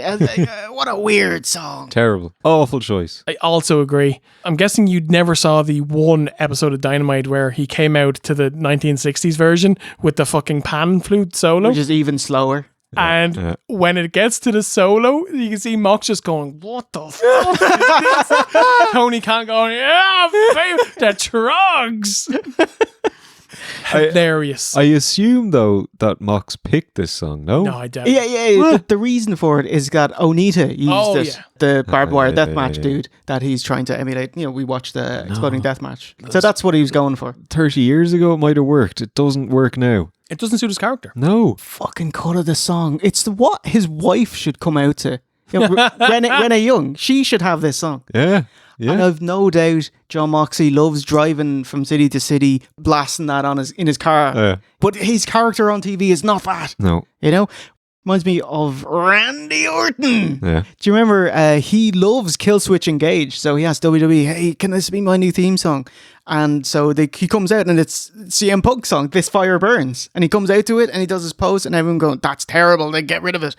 And WWE said, we already paid to license it. So CM Punk, you'll have it. And he gets the awesome Killswitch Engage song because it fits him. It's an awesome song. And it suited Punk. It was great for Punk. Yeah. Yeah.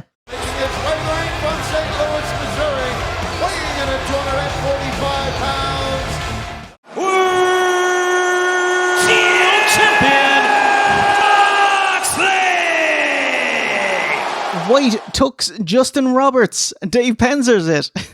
World champion. Jon Moxley.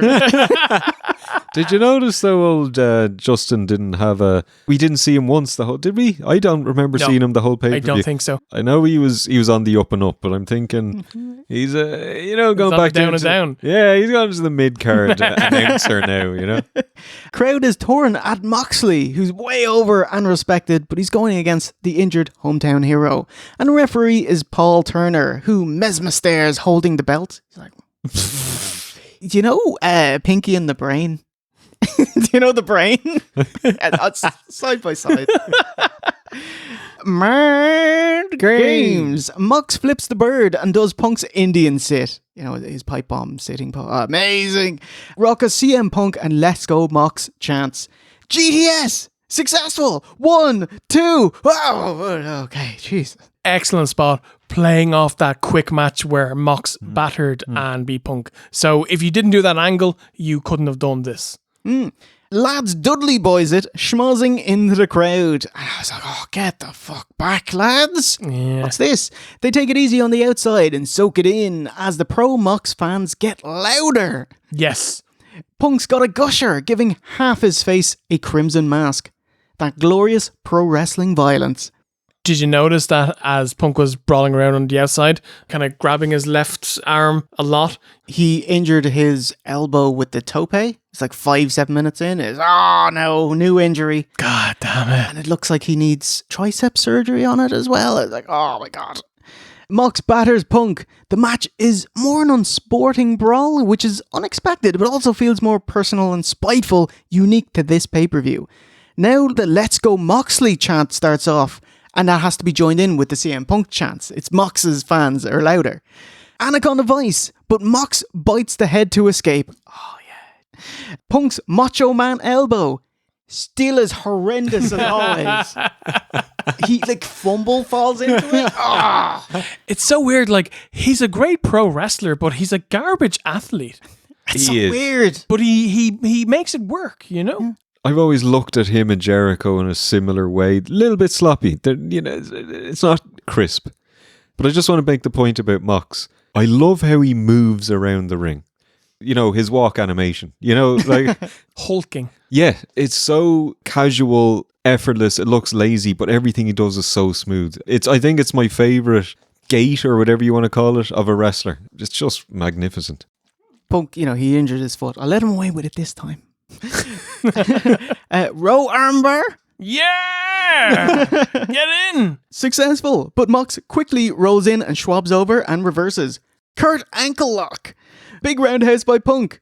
Gets a receipt with a big lariato. Death Rider? No! Sluggish GTS. Got him! Mox flumps right back on Punk, and Punk catches his breath with Mox still on top of him. I thought that visual was awesome. It was so cool. It's a bit hilarious as well. With his last ounce of strength he can muster up, muscles straining and tightening, lactic acid coursing through, Punk pushes through to pick up Moxley for a third GTS. 1, 2, 3, and new AEW World Champion CM Punk in 20 minutes. CM Punk hell bent. He got it! Whoa! He got it! 1, 2, 3! It's over! New champion! Good Lord! What do you think, mate? Thought this match was great. Mega heated. The fans are into absolutely everything. It began as 70-30 Punk to Mox. By the end of it, I thought the fans were more behind Mox. Maybe 60-40. Both of these guys gave it their all. They did really well playing on the build that they did with Punk's injured foot, Punk being desperate to win in his hometown and try and overcome everything. Massive thumbs up. I thought that the second half of the pay-per-view felt very, very long and some of the matches didn't quite hit, but I thought this match ended the show on a massive high. So, thumbs up, lads. Mm-hmm. What do you reckon, mate? I thought it was very good. It didn't meet my expectations from these two, two of the best in the world. I don't think it was as exciting as I had hoped it would be. That was a very good brawl. Major credit that the vast majority of this match was in the ring. And to have a good brawl in the ring is not easy, and they did that. It could have used some false finishes, there was so much earlier in the card that it almost felt like they should have saved some for this match to make it just that little bit more exciting, to push it over the edge and send the fans home really, really happy. Yeah, very good. No more than that. I feel it was a very good match and I quite enjoyed it. I felt a bit shortchanged because Punk is injured. And he picked up another injury during the match with his elbow, with the tope. And so you're not getting the full capability of both wrestlers. They kind of have to work around that. So yeah, it was really good. I'd love to see them wrestle when they're both very healthy. The lights go out! Tony Khan phone call with a couple of bleeps and bloops in there too. I will pay you $, but you have to show up at All Out. This is my final offer. You're not going to get a better one. So obviously playing off the worked shoot angle / promo that they did with MJF back in June, where live on TV at the very end of the show, MJF looked into the camera and he said, "Tony Khan, you fucking mark." Amazing stuff. Look at me, Tony. Look at me. I want you to fire me. You fucking mark. Fire me. Fire me. Yeah, so MJF comes out. Holy shit. No promo, but he's like Hogan hot dog into the crowd. I did enjoy that. Dude, I will put it to you that he got the biggest reaction of the night. He's a megastar. Megastar. Bigger than Punk in his hometown. Hold on a second. To be fair, if Punk was off TV for 4 months, he would have gotten a But he was, you know? Yeah, okay, but did he not get that same reaction when he returned? I don't think so. So Master Heel MJF is back, and that closes the show. It's like, wow, man, MJF, he's come a long way since being the test body for Finn Balor's paint. Back in 2016, Finn had a big match, and he was like, I need a test canvas. MJF, here. Come over. Jesus. And then closes the show. So Steve, let's take it to the aftermath. Welcome to the aftermath. OSC, what did you make of All Out 2022? A good pay-per-view. That's disappointing. No, you're right. Yeah, okay. That makes me sad. Oh, yeah. Although we can't expect every single AEW pay-per-view to be amazing. You know, a good pay-per-view is great. No, well, it's good. Yeah. You know, couple of great matches, some very good matches. I did like the variety. There's a bit of brawling, multi-person matches, singles matches, mat wrestling, high-flying, stuff in between. So I felt they probably got the balance right overall. You know, it's too long. 4 hours is too fucking long for pay-per-view. Plus the 1 hour pre-show. Yeah, well, I wouldn't even count that. I mean, nobody's watching that other than YouTube. Yeah. But it's just like there's at least 2, maybe even 3 matches we don't need. What's his name? Hobbs. Hardcore Hobbs and Ricky Starkplug. We don't need that match on this pay-per-view. Put them on Dark, for fuck's sake. Put it on Dark. But have enough of it. It was a good pay-per-view. Yeah. I'm happy. Yeah. I'm happy. And again, Steve knocked it out of the park. I mean, as far as enjoying something, we're going trivia. I agree with all of that. Yeah, it was fine. But like my most thing that it was grand is that when we covered AEW with Revolution, you said that this was one of the worst pay-per-views they've ever done, and we were like, this is so awesome, and it's the worst thing. And then this is fine, you know. Yeah. What's happened to The AEW? honeymoon period's over. I've no clue if this is true, if this is real, or if this is just something in my brain, okay? Tony Khan, massive wrestling fan. He's been watching wrestling for like 30 years. He's been reading Meltzer for like 25 years. ECW attendee, tape trader, like that level of tape fan. trader, he used to go to all the weird shows, you know? So I reckon that Tony Khan has been like armchair booking his perfect show for like years, okay? I fully believe that before Dynamite had its first ever aired TV show, that he had carefully mapped out AEW's first 2 to 2.5 years. He knew every title change, every big match, every twist and turn. I go back until the moment Hangman Page won that world title, AEW was perfect. I don't think there's ever been a Western wrestling show that had such a long run of incredible TV and pay-per-view. It was unbelievably great. And now we're at the point where he doesn't have it mapped out for years. We're kind of getting, week to week, month to month booking. Certain things don't pan out. He's good at the build. He's bad at the afters. He tends to cool off people, tends to miss things that are at their peak. So yeah, I thought this show was good. But there's an expectation when I watch AEW that the show should be great. And maybe that's not fair on them, but it's kind of what happens when you have banger after banger, isn't it? Are you saying to up to when Hangman gets the belt, that's Game of Thrones season 1 to 5? 4. Thorne was balanced. Yeah. And now we're in the last 2 seasons of Game of Thrones. No, it's still really good. It's still the best weekly wrestling TV show. We've kind of brought back down to earth over the last while. We were spoiled. And now this is the new AEW going forward, you know? And it's still really good. It's still really good. AEW 2.0. Lots of colour splats and the spooge in colour. But unfortunately, so it was a good show, you know, I quite enjoyed it. But unfortunately, the pay-per-view will only be remembered for what happens next after the pay-per-view. Because it's time for your real main event.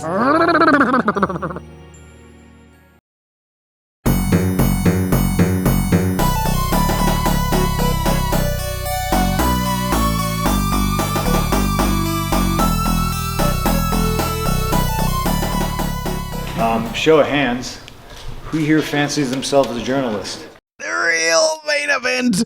CM Punk's post-fight interview. This is the AEW Scrum!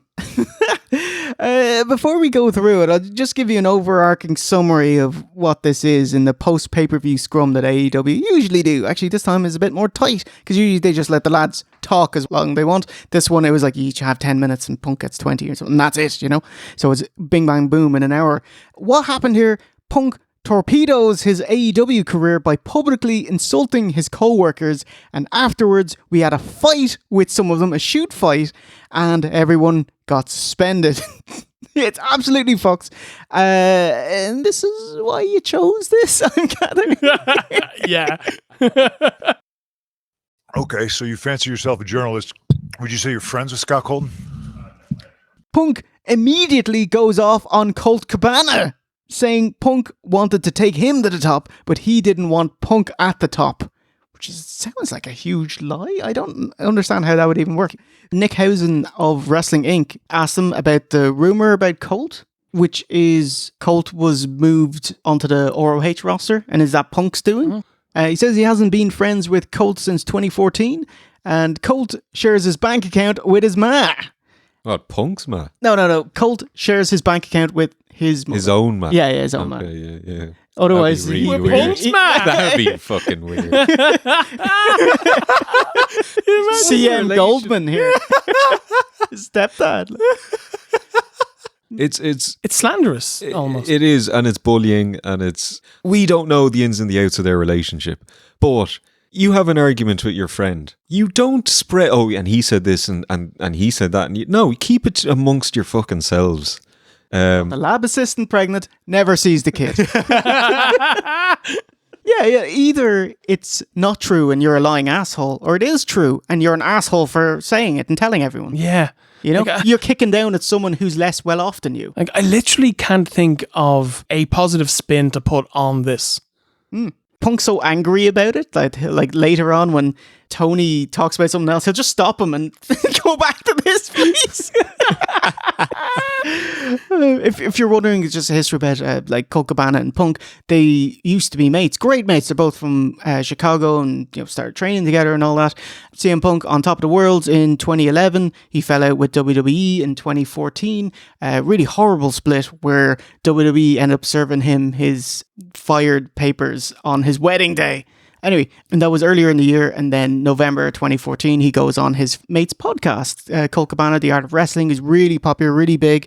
He gives him this platform. He says wildly slanderous stuff. Oh, he dug his own grave on that podcast. There were things he should never have said. Punk is a smart guy, but he's got a short fuse.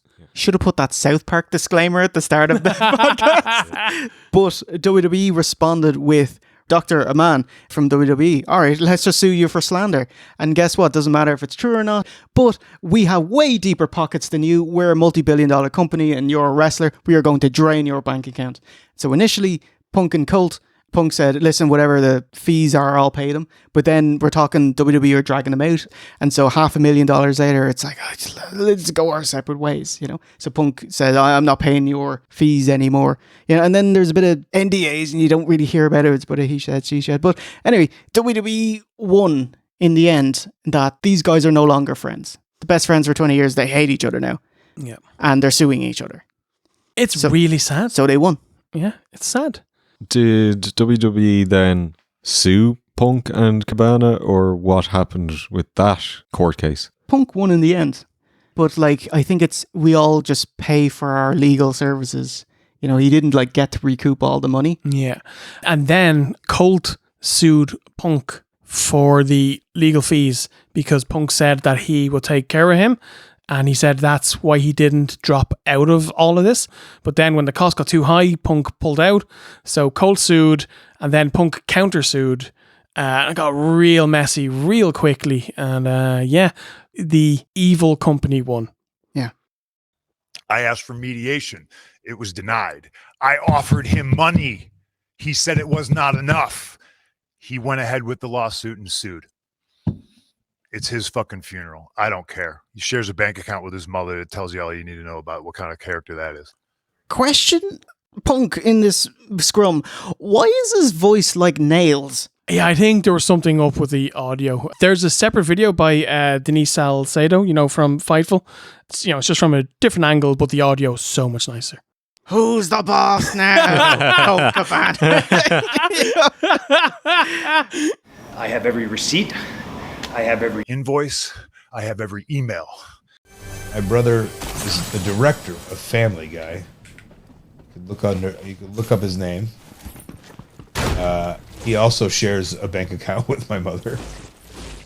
All right. So that's Colt done. Then he goes off on the books. We have irresponsible people who call themselves EVPs who couldn't manage a target and spread lies and bullshit and put into the media lies that I got somebody fired when I got fuck all to do with it. And it's at this point where my eyes begin to drift from Punk to Tony, and I'm watching him going what are you doing, mate?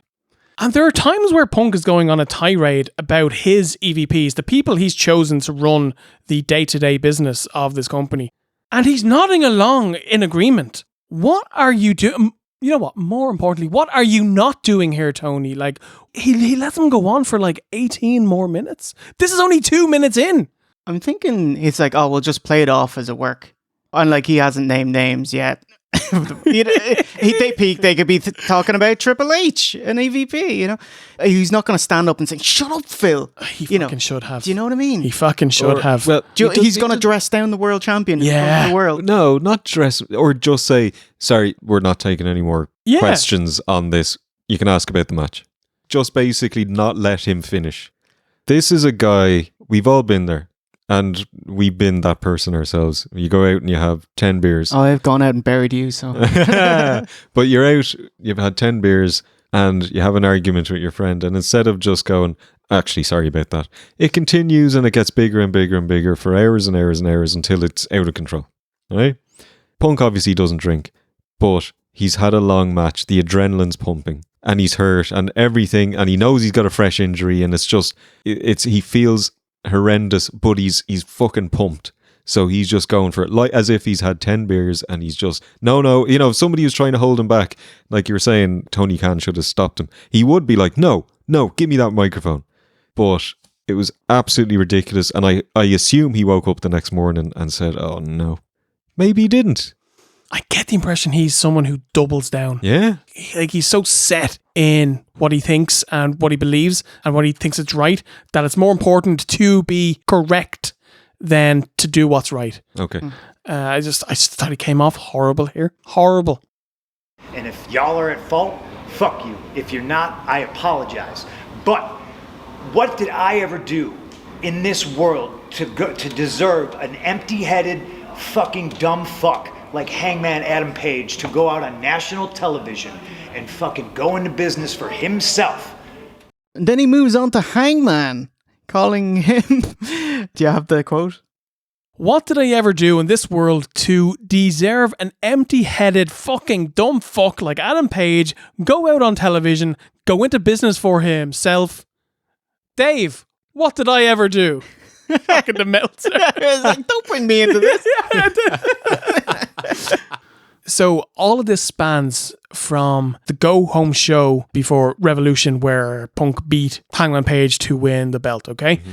They had a face-to-face promo, and it was obvious that there was ill feelings. People backstage in AEW didn't like Punk when he came into the company. He said he was here for the young guys and he was here to put people over and he was here to make money, but they saw that that's not what he did, and he was here for himself and he's here to make Punk money. And in a face-to-face promo, Page basically says hey, no one here likes you. You talk about being here for workers' rights, but we all know that that's bullshit. And you could see Punk's face, like he kind of goes like, excuse me? And you could tell that he was real angry. Like, I don't care if I get fired when I go backstage. This is what I want to say. Yeah.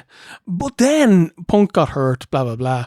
But then he came back in his promo and he called Adam Page out in a forum where he was by himself and there's no place for Page to come out and like talk. So he made him look like a geek. And then he did it here again. You know what I mean? Like, Adam Page is gone. Had his match earlier, probably had a shower, he got changed and left. So yeah, still finding it very, very hard to put a positive light on anything Punk said or did here, you know? That promo, that Adam Page promo, okay, it was off the cuff and it was inappropriate, but he did not bury Punk. He said a few things that could quite easily have just been worked into the storyline. He didn't bury him. He didn't say, and Punk, you were backstage and you don't talk to anyone and I saw you walk into Tony's office and complain about the Elite. He didn't go into specifics. And obviously it was off the cuff and it was a bit rambly. Punk was caught off guard and Punk handled it like the pro that he is in his response, but it wasn't that bad. It didn't deserve Punk's forever hatred. You know, I see Punk is clearly the kind of guy that once he hates you, you are dead to him. Holds a grudge. Oh, man. Hangman, it was like he said a promo that you could take as a work, but to CM Punk, it was specific shoot, mentioning things that he'd know what he means by it, kind of speaking in code. And it just lodged in Punk's brain, so much so that in 3 months' time, he'll come out and he'll torpedo his career over it. And it's like, fucking hell, Hangman, retrospectively, insane promo there. I don't think you understand what it means to be a champion after all these years. I don't think you get it, because it's not just about what happens in this ring. It's what happens when that red light turns off. What happens when you go back through the curtain, those small, quiet moments when you think no one's watching. Just if you're wondering, what did Hangman actually say? Do you want to read it out there? Yeah, this is the thing Punk is giving out about in the second part of his tirade. Multiple. Yeah, exactly. Yeah, so Punk was angry at Hangman saying, I don't take advice, and then gets really angry saying that, how dare you, and does a baseball analogy. And like, if Terry Funk wanted to give advice, you'd listen. So this is what Hangman said. I'm stubborn, I don't take advice. I listen to people say things, but very rarely do I listen hard. I was part of the movement that created the entire company, and I'm a world champion. I don't know that I need their advice. I'll certainly listen, but I think there's something to be said about trial and error and doing it on your own, you know? I take more pride in that more than anything. Yeah, so what do you make of that? Because I hadn't heard that until now. But the way Punk made it out was that somebody said to him, well, you know, there's a lot of great older guys here. You know, you got Sting, you got Terry Funk, whoever's around. You know, do you take advice from them? No, I know better than them. That's the way Punk put it across. Yeah. That is not that. That is Hangman being apologetic about not taking advice. Yes, there's an element of arrogance and confidence, and rightly so. He's the world champion of the second biggest company in America. But he's also like, I'm stubborn. That he's admitting that's a bad trait. I'm stubborn. I don't take advice. As in, it's something he could improve on. So it was blown out of all proportion. And everything he's done has led him to, I helped create AEW and I made it to the world title in a fantastic setting. So everything he's doing, his trial and error, it's worked for him. And so that's what he's going to continue to do. And he said, I'll listen to you, but I probably won't take it and use it. It sounds like Punk came in backstage, I'll tell you how to get over, son, you know. And he just said, thanks, okay. And you didn't take it, so you hate the entire roster, is what you're saying. Do you know? What did you say about Terry Funk?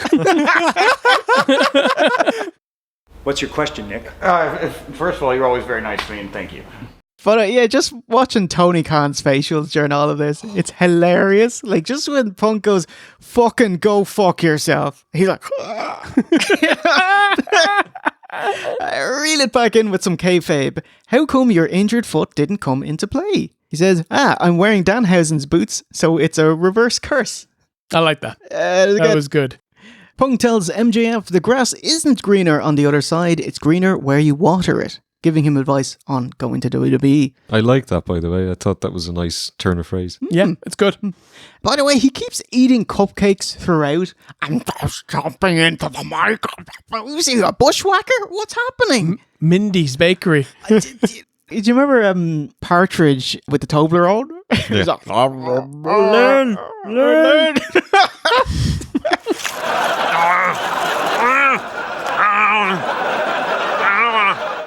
To be fair, they probably grabbed him by the arm after his match. Can I at least have a share? No. So he's hungry. To be fair, he's, we haven't been in that situation before. He mills a 4-pack of muffins out of. He literally says here, he goes back to your man Nick and says, "I'm sorry, Nick, if I was a bit snippy, but I'm old, I'm tired, and I work with fucking children." Just burying your entire roster. Oh my Tony. God. The roster, the company, the management, the owner. Yep. He's petulant. And the cheek of him to call them children. Yeah, overall, he's angry about Hangman Page for being unprofessional. How unprofessional was this 21-minute tirade?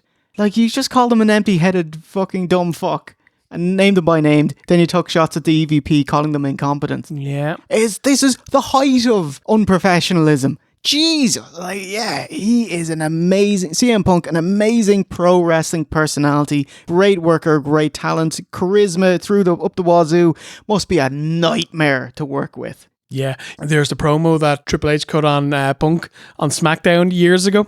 I am dying for a change. We are dying for a change. I want to be the catalyst for that change. Save me. You want to be the catalyst as long as it benefits you. Triple H had a couple of good points there, He basically just points out that, Punk, in your head, you are the martyr, you are the good guy, you think you're everything, but from our point of view, you're basically just a miserable prick and you're not the good guy that you think you are. And as time goes on, people will see you in a different light, kind of thing. I was like, man, yeah, Hunter, good man. Really, what you mean is you will only accept change if it means CM Punk is on top. Just when you're saying Punk after his match, he's beat up, he's injured, but he's raring, adrenaline's pumping like there was 10 points in him. It's like, but he's miserable and he's injured and he's tired. And it's like, these are all the things he said about when he left WWE, of how miserable he was. And that's how he sounds like right now, So that's the end of Punk, and then he fucks off. What do you think? Astonishing. It's just so disrespectful to his employer. And we have no idea what goes on backstage. But I'd like to wager that Tony Khan has not treated him poorly. And this is the man sitting beside him and he's basically spitting in his face. I reckon Tony has the kiddie gloves on whenever Punk's around, and he treats him like the special little boy, and he gets like everything that he could ever want. I can't imagine Punk would let himself be in a place where he's not treated well. And maybe that's part of the issue, that he's treated so well that little slights that wouldn't affect, the average person are big deals to him. I think that'd be the case with Punk anyway. Doesn't matter how he's treated, you just can't handle it. But I will say a couple of points, positive points. One, this man can talk. Holy shit, can he talk?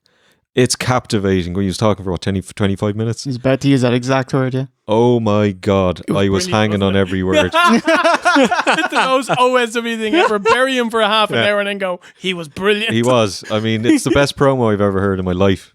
And then 2, if they could possibly shoot this into a work. Well, that's Tony's goal, surely. It has to be. Yeah. Holy shit, that this could be something. I mean, you've got Punk, you got Omega, you got the Bucks, you got Adam Page, MJF. Oh my God, this could be big. Forget the fucking pipe bomb. This is the fucking pipe bomb. You won't get publicity like this ever again. Capitalize on it. All right, let's talk about what happened off screen during the scrum. Jesus Christ. So, shortly after Punk left the scrum, the Bucks and Kenny visited Punk's locker room with the head of AEW Legal. When he didn't answer after they knocked a few times, they kicked down the door. Super kicked. Yeah, no word. I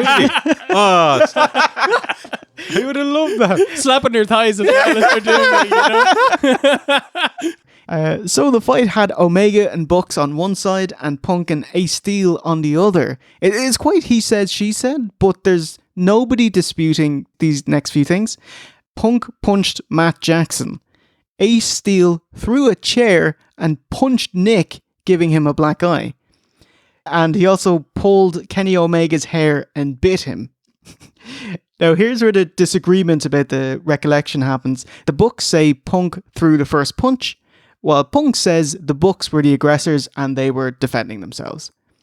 Biting, hair pulling, lots of shouting. Poor Ace Steel's wife was there with a broken leg. She was only there to take care of Punk's dog. And she couldn't scoot out of the room. She's like Klieg Lara's there, you know. I got my leg. I can't look for Shmee ever since my leg. Kenny actually gave her Phantom Menace reference. I think Jay secretly loves that movie. Well, we'll review it and find out, mate. Sorry, it was Attack of the Clones, wasn't it? Was it? Yeah, it was Anakin. Yeah, Klieg Lara's, Anakin goes off to kill the. The Sorry, Tuskens, spoilers. It's amazing that in all of this, you know, the Bucks kicked down the door. The Bucks came in shouting and screaming. Punk defended himself. Other people saying Punk threw the first punch.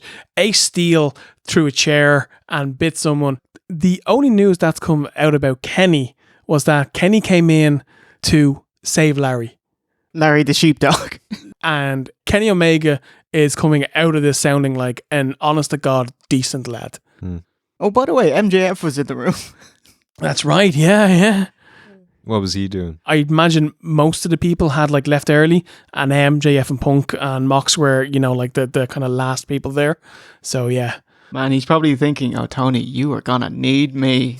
Holy shit. Yeah. Oh, yeah. The fallout. I actually heard Punk talk to Tony Khan on Monday, and it was said to be productive. I don't know what that means. It's no secret a lot of professional wrestlers don't like each other, but I think now it's probably more out in the open than it's been in a while. The fallout. Everyone involved in the scrap has been suspended, not just the ones throwing fists. Bucks, Omega, Punk, Chris Daniels, Pat Buck, Michael Nakazawa, and Brandon Cutler. Suspended with pay. So it's more until the investigation is over. Oh, holiday. Yeah, we don't want you around, so no more shit can go down. Enforced holiday. That's pretty sweet. Yeah. It's a third-party investigation. Oh, really? We'll see where it goes. There's no way Punk should be getting paid after this. Yeah. Punk is injured, so no point in stripping him of the belts. He has to relinquish it anyway. But Omega and the Bucks immediately stripped of their titles. So, AEW, bit of a fucking mess at the moment. It really is. It's an absolute disaster. The work becomes a shoot. But, as Luke was saying, when the shoot becomes a work, it could be absolute mega buy rate, mega interest. Money. In it. I mean, look at what you got here. You got Punk versus Hangman Page again. But now it means a lot more than it did. Punk Omega, Punk and somebody against the Bucks.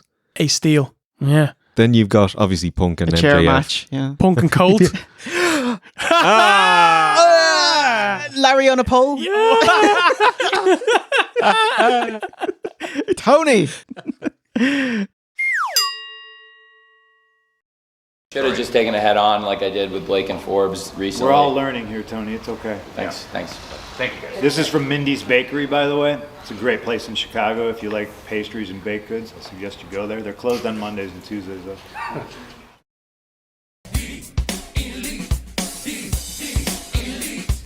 Beat your meat. Beat your meat. BTE, very highly anticipated being the elite. They make no mention of the scuffle, obviously. But V1, review Dynamite, you coward. All right, quick one, yeah? Yeah. The main event began with MJF coming out. Massive pop. Dude is so over. Beloved, okay? Talks about his previous promo, which is the one where he calls Tony Khan a mark. And he tries to hide a smile as the fans chant, "You were right." Which is great stuff. Very good. He cuts a promo on AEW, and says, "I want to be champion." But he says, maybe I take that title to a real wrestling company with real fans and real wrestlers like my friend and hero, the American roller coaster Cody Rhodes. Maybe I get to work for a real boss, the only con in wrestling word of damn, jolly old Saint Nick. And he says then, to quote The greatest wrestler of all time, my personal hero, The Game. This is what's best for business. Oh, wow. That's very shoot worky, but very interesting as well. So he's really riding that line. Yeah. Listen to the chant of Moxley. So then Mox comes out, runs off MJF. Then he cuts an incredible babyface promo. He says the AEW World Championship means taking the old and ugly side of this business and letting it die with a different generation. This title represents being better than yesterday. This title represents slaying demons, and it represents everything I love about this business. It's time to become a legend. Those 3 letters in the AEW World Championship, they represent heroes during a pandemic at a time when the world needed heroes. It represents the dream, the vision that we all had when we started this thing years ago, and we wanted to show the world just what wrestling could be. Incredible babyface. This is the man to rally behind. This is the man to carry this company. He's so over. The fans absolutely adored him as well. So, does that mean there's going to be a tournament? He's going to win the belt? That's not going to be a great look, though. He just lost it. That's the issue. So, the show opens with Tony Khan, okay? And he's doing his Jack Tunney. Oh, now that's captivating, Jay. Oh, I swear, guys, deer in the headlights. Yeah. It's so bad. You can literally see him, his eyes following the words on his prompter.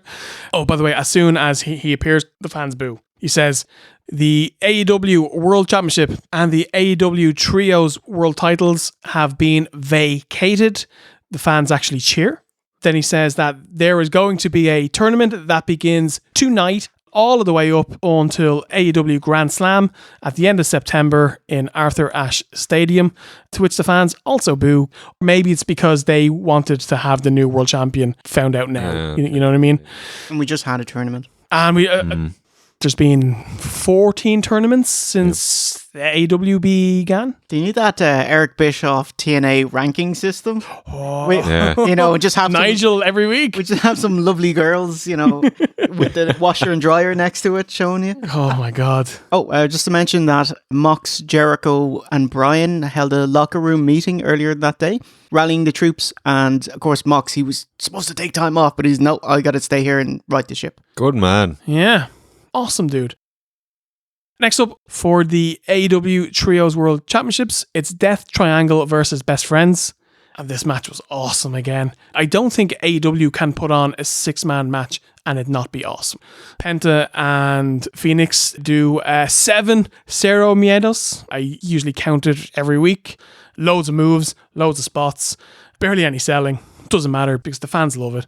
Death Triangle get the win and become the second AEW Trios champions, and it's the right choice. Hooray. So Pac now has 2 belts, so he's 2-pack. Oh, hey! Very good.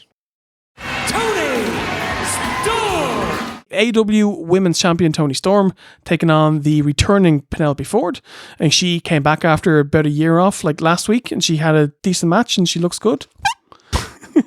I just have it here. Match is okay. It's fine. Nothing much happens. Ford looked better than Tony Storm, but I'm quite biased. I'm not a Tony fan. The finish, which is Tony's jumping DDT, looked really bad. Kazarni vibes. Ooh, now I'm interested. Oh, look at you sitting forward. You have my attention, is it? So close. Max Caster comes out and he's going to do his rap. And of course, people have been salivating over the thoughts of him doing a rap about the scrum. And he's interrupted by Swerve in her glory. Swerve comes out in a big dirty heel promo, gets massive heat, and they're all just basically setting up this tag match that's coming up at AEW Grand Slam. Okay. And the babyfaces do their scissor me daddy ass massive pop. BWE BC. Hashtag it, Tony. Jericho promo says he is now the best wrestler ever, the best sports entertainer ever, and he's found the fountain of youth. He then botches and says that he's going to be Bryan Danielson next week, even though Danielson hasn't had his tournament match yet. But Jericho's a great promo. I don't know if this is his fault or if this is the fault of the showrunner putting it in the wrong place. Jericho said his line about I'll see Danielson next week, but did Jericho get a bye in the first round? Jericho got a bye and Mox also got a bye. Oh, okay. Because they both won their matches at the pay-per-view. Except for Mox. Oh, shit, yeah. Okay. At least 50%. Or just Mox is awesome, you know? Next up, Wardlow Squash comes out, destroys Tony Nese, beats him in like a minute. Would you say Nese guys finished last? Hey-o! You have Tony, you can have that one. 1 for 6. Wardlow's promo. I heard people on the internet were saying that Wardlow's cooled off. And I actually tweeted going, Wardlow, the state of your promo, big fucking geek. Yeah, man, it is really bad. And AEW have got to stop this. Don't be WCW. Don't. There has never been a good promo that starts with, I heard people on the internet. Yeah. I've been hearing a lot on the internet. You know something, brother? Observe this, brother. This is what we call a rag sheet, brother. Next up, Danielson versus Hangman, the first match in the tournament to crown the new AEW World Champion. Fucking fabulous match. Fantastic. 23 minutes long. I don't think it's quite as good as their previous two matches because they had a 60-minute draw in December and then about a 40-minute match in January, and they were both incredible. But this was still like an absolute banger. Hangman, whatever you want to say about his title run or him getting cold or whatever, in the ring, he's incredible. Danielson in the ring, one of the greatest I've ever seen. So yeah, amazing match. And what makes it interesting is with Danielson getting the win, that makes their record now 1-1-1. So you can easily come back to this match if, say, Danielson were to win the belt. He was waiting on it. The bridge back. Danielson does it. That was awesome. Yes. I busted my ass week in and week out to make us champions. Jungle Boy video package. He cuts a quick promo. The difference that spending that year with Christian has made on him is insane. He's so much better now. Then next up we have Stokely Hathaway coming out with Retribution. The lads. Is the lad with the chip and the ladder match. I was thinking of Anne Hathaway. Anne Hathaway, no? Is he Batgirl? He's her father. Okay. Catwoman's that Cat Dad. Yes. So Cat Dad comes out with a Retribution. He's cutting a promo, and some geek comes up, you know, with a headset. He's like, "Hey, we don't have time. We're going to ad break." So they batter. And then main event, Wheeler Yuta versus Daniel Garcia. Two of the up-and-coming wrestling superstars. Wrestling acts. Yeah. Two wrestlers. To be fair, both of them are great, Yeah. Like, they're not the best promos, but that's why you put them with one with Jericho and one with Mox and Regal and Daniel Bryan, and you kind of hope that they pick up some of the tricks. This is for Wheeler Yuta's... I hear they don't take advice. Brilliant. This is for Wheeler Yuta's ROH Pure title. Do you know the rules of the Pure title? One of them has to be a virgin. Jeez. You can only win by a submission, pinfall, countout, or disqualification. So, a wrestling match. Correct. Is it a wrestling match? You won this fabulous washer and dryer. There are no strikes. You get one, and that's a warning. And if you hit a second, then you are DQ'd. I love the sound of that. Yeah. Do you know the other big rule? Why don't you inform the listeners? Each competitor only gets 3 rope breaks in a match. That's a bit shit. I like that. So that's a bit shit, man. So if you use up your rope breaks early in a match, then when you get into the deep water, if someone has you in a sub hold and you get to the ropes, doesn't count. Which is why it gets good heat when Yuta does use up one of his rope breaks during the match, and then he gets pissed off and he sparks them once, gets really, really good heat. Has been issued a warning for the use of a closed fist. does that again, it will result in a disqualification. So they're teasing like a double turn here with Yuta and Garcia. Match is fantastic. Great ground-based mat wrestling, subs, holds, and reversals. The fans love it. And it finally ends when Daniel Garcia gets the win with a modified sharpshooter where he like pulls back and he begins to kind of like shag his leg a bit. It's hilarious looking. Trying to scoot his hips lower to add more. That's it. That scoot did it. Bryan Danielson comes out, goes to shake Wheeler's hand, and he gets angry and he pushes his BCC teammate away. And then he goes and sulks in the corner as Bryan Danielson gets the pure title and puts it around Daniel Garcia's waist as Jericho comes out to look worried that he's losing one of his members of his group, and also to build up to Danielson versus Jericho for the tournament. Excellent. And yeah, so it was a really good job. It was a banger of a show. Like 3 fantastic matches, good build. In a week where you have like the biggest shit show in company history, I think Tony did the best that he possibly could have. Mm-hmm. So Bryan and Jericho are both fighting for the affection of Daniel Garcia. Yeah. I think next week he comes out, Daniel Garcia comes out like a maid in the Old West, and he's like, don't worry, boys. You can both have me. Waving a hanky like. Yes, yes.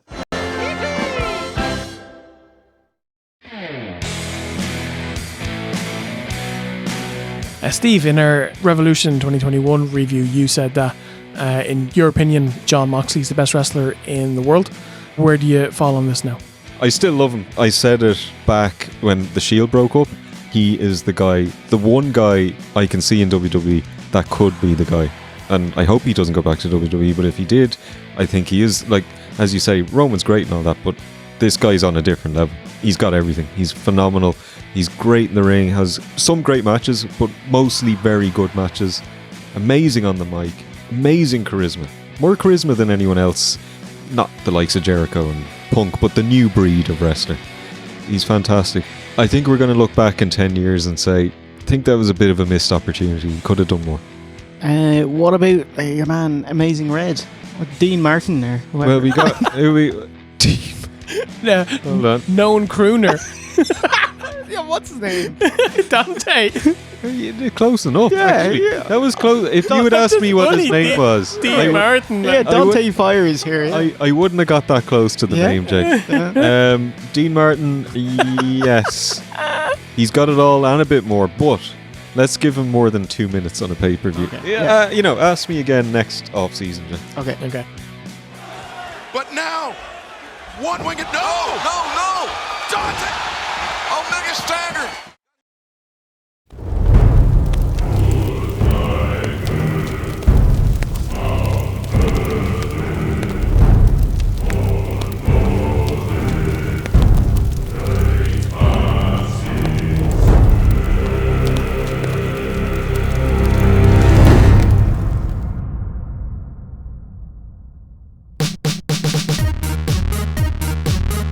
Holy shit, that was a super deep, girthy, beefy dive into AEW. This was a deep 2022. dive episode. This is like a 2.5 hour.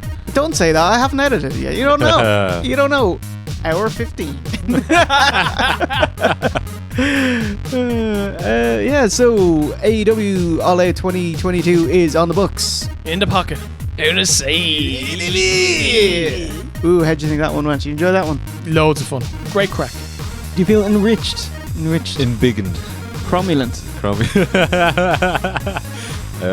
Really good show. Really. You want to talk about AEW again? Yes, I thoroughly enjoy it. You know, if I don't start watching AEW now, I never will. I do watch AEW, I just don't tell people about it. But I only watch matches when people tweet me about it. I was like, okay, I'll go check that out.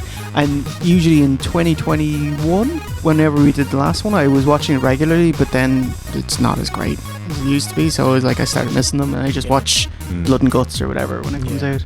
It was annoying though. For a couple of weeks, they'd have great matches on Rampage. I was like, I don't want to watch a second show. Hey, they certainly don't do that anymore, so you don't have to worry about that. Whereas Hardcore Hobbs, Stark plug. Gonna get over, lads. Oh, it's brilliant. And also, if you haven't seen it yet, we have an incredible 2-hour, 16-minute deep dive into Resident Evil Village. Really proud of how that turned out, and thank you so much for your amazing feedback on it. Holy shit, over a year in production, 2 hours 16. Big beefy mommy milkers. Jesus. It's been a long day, pissed off, there's no muffins. Things change. Old and I'm hurt. I work with fucking children. And you can watch that on our YouTube channel. And of course, if you want to slip us a couple of bucks, keep OC in fine wines and V1 in spiteful hatefulness. I don't know. Games are good enough. Keep them in the Twitterverse. Together forever.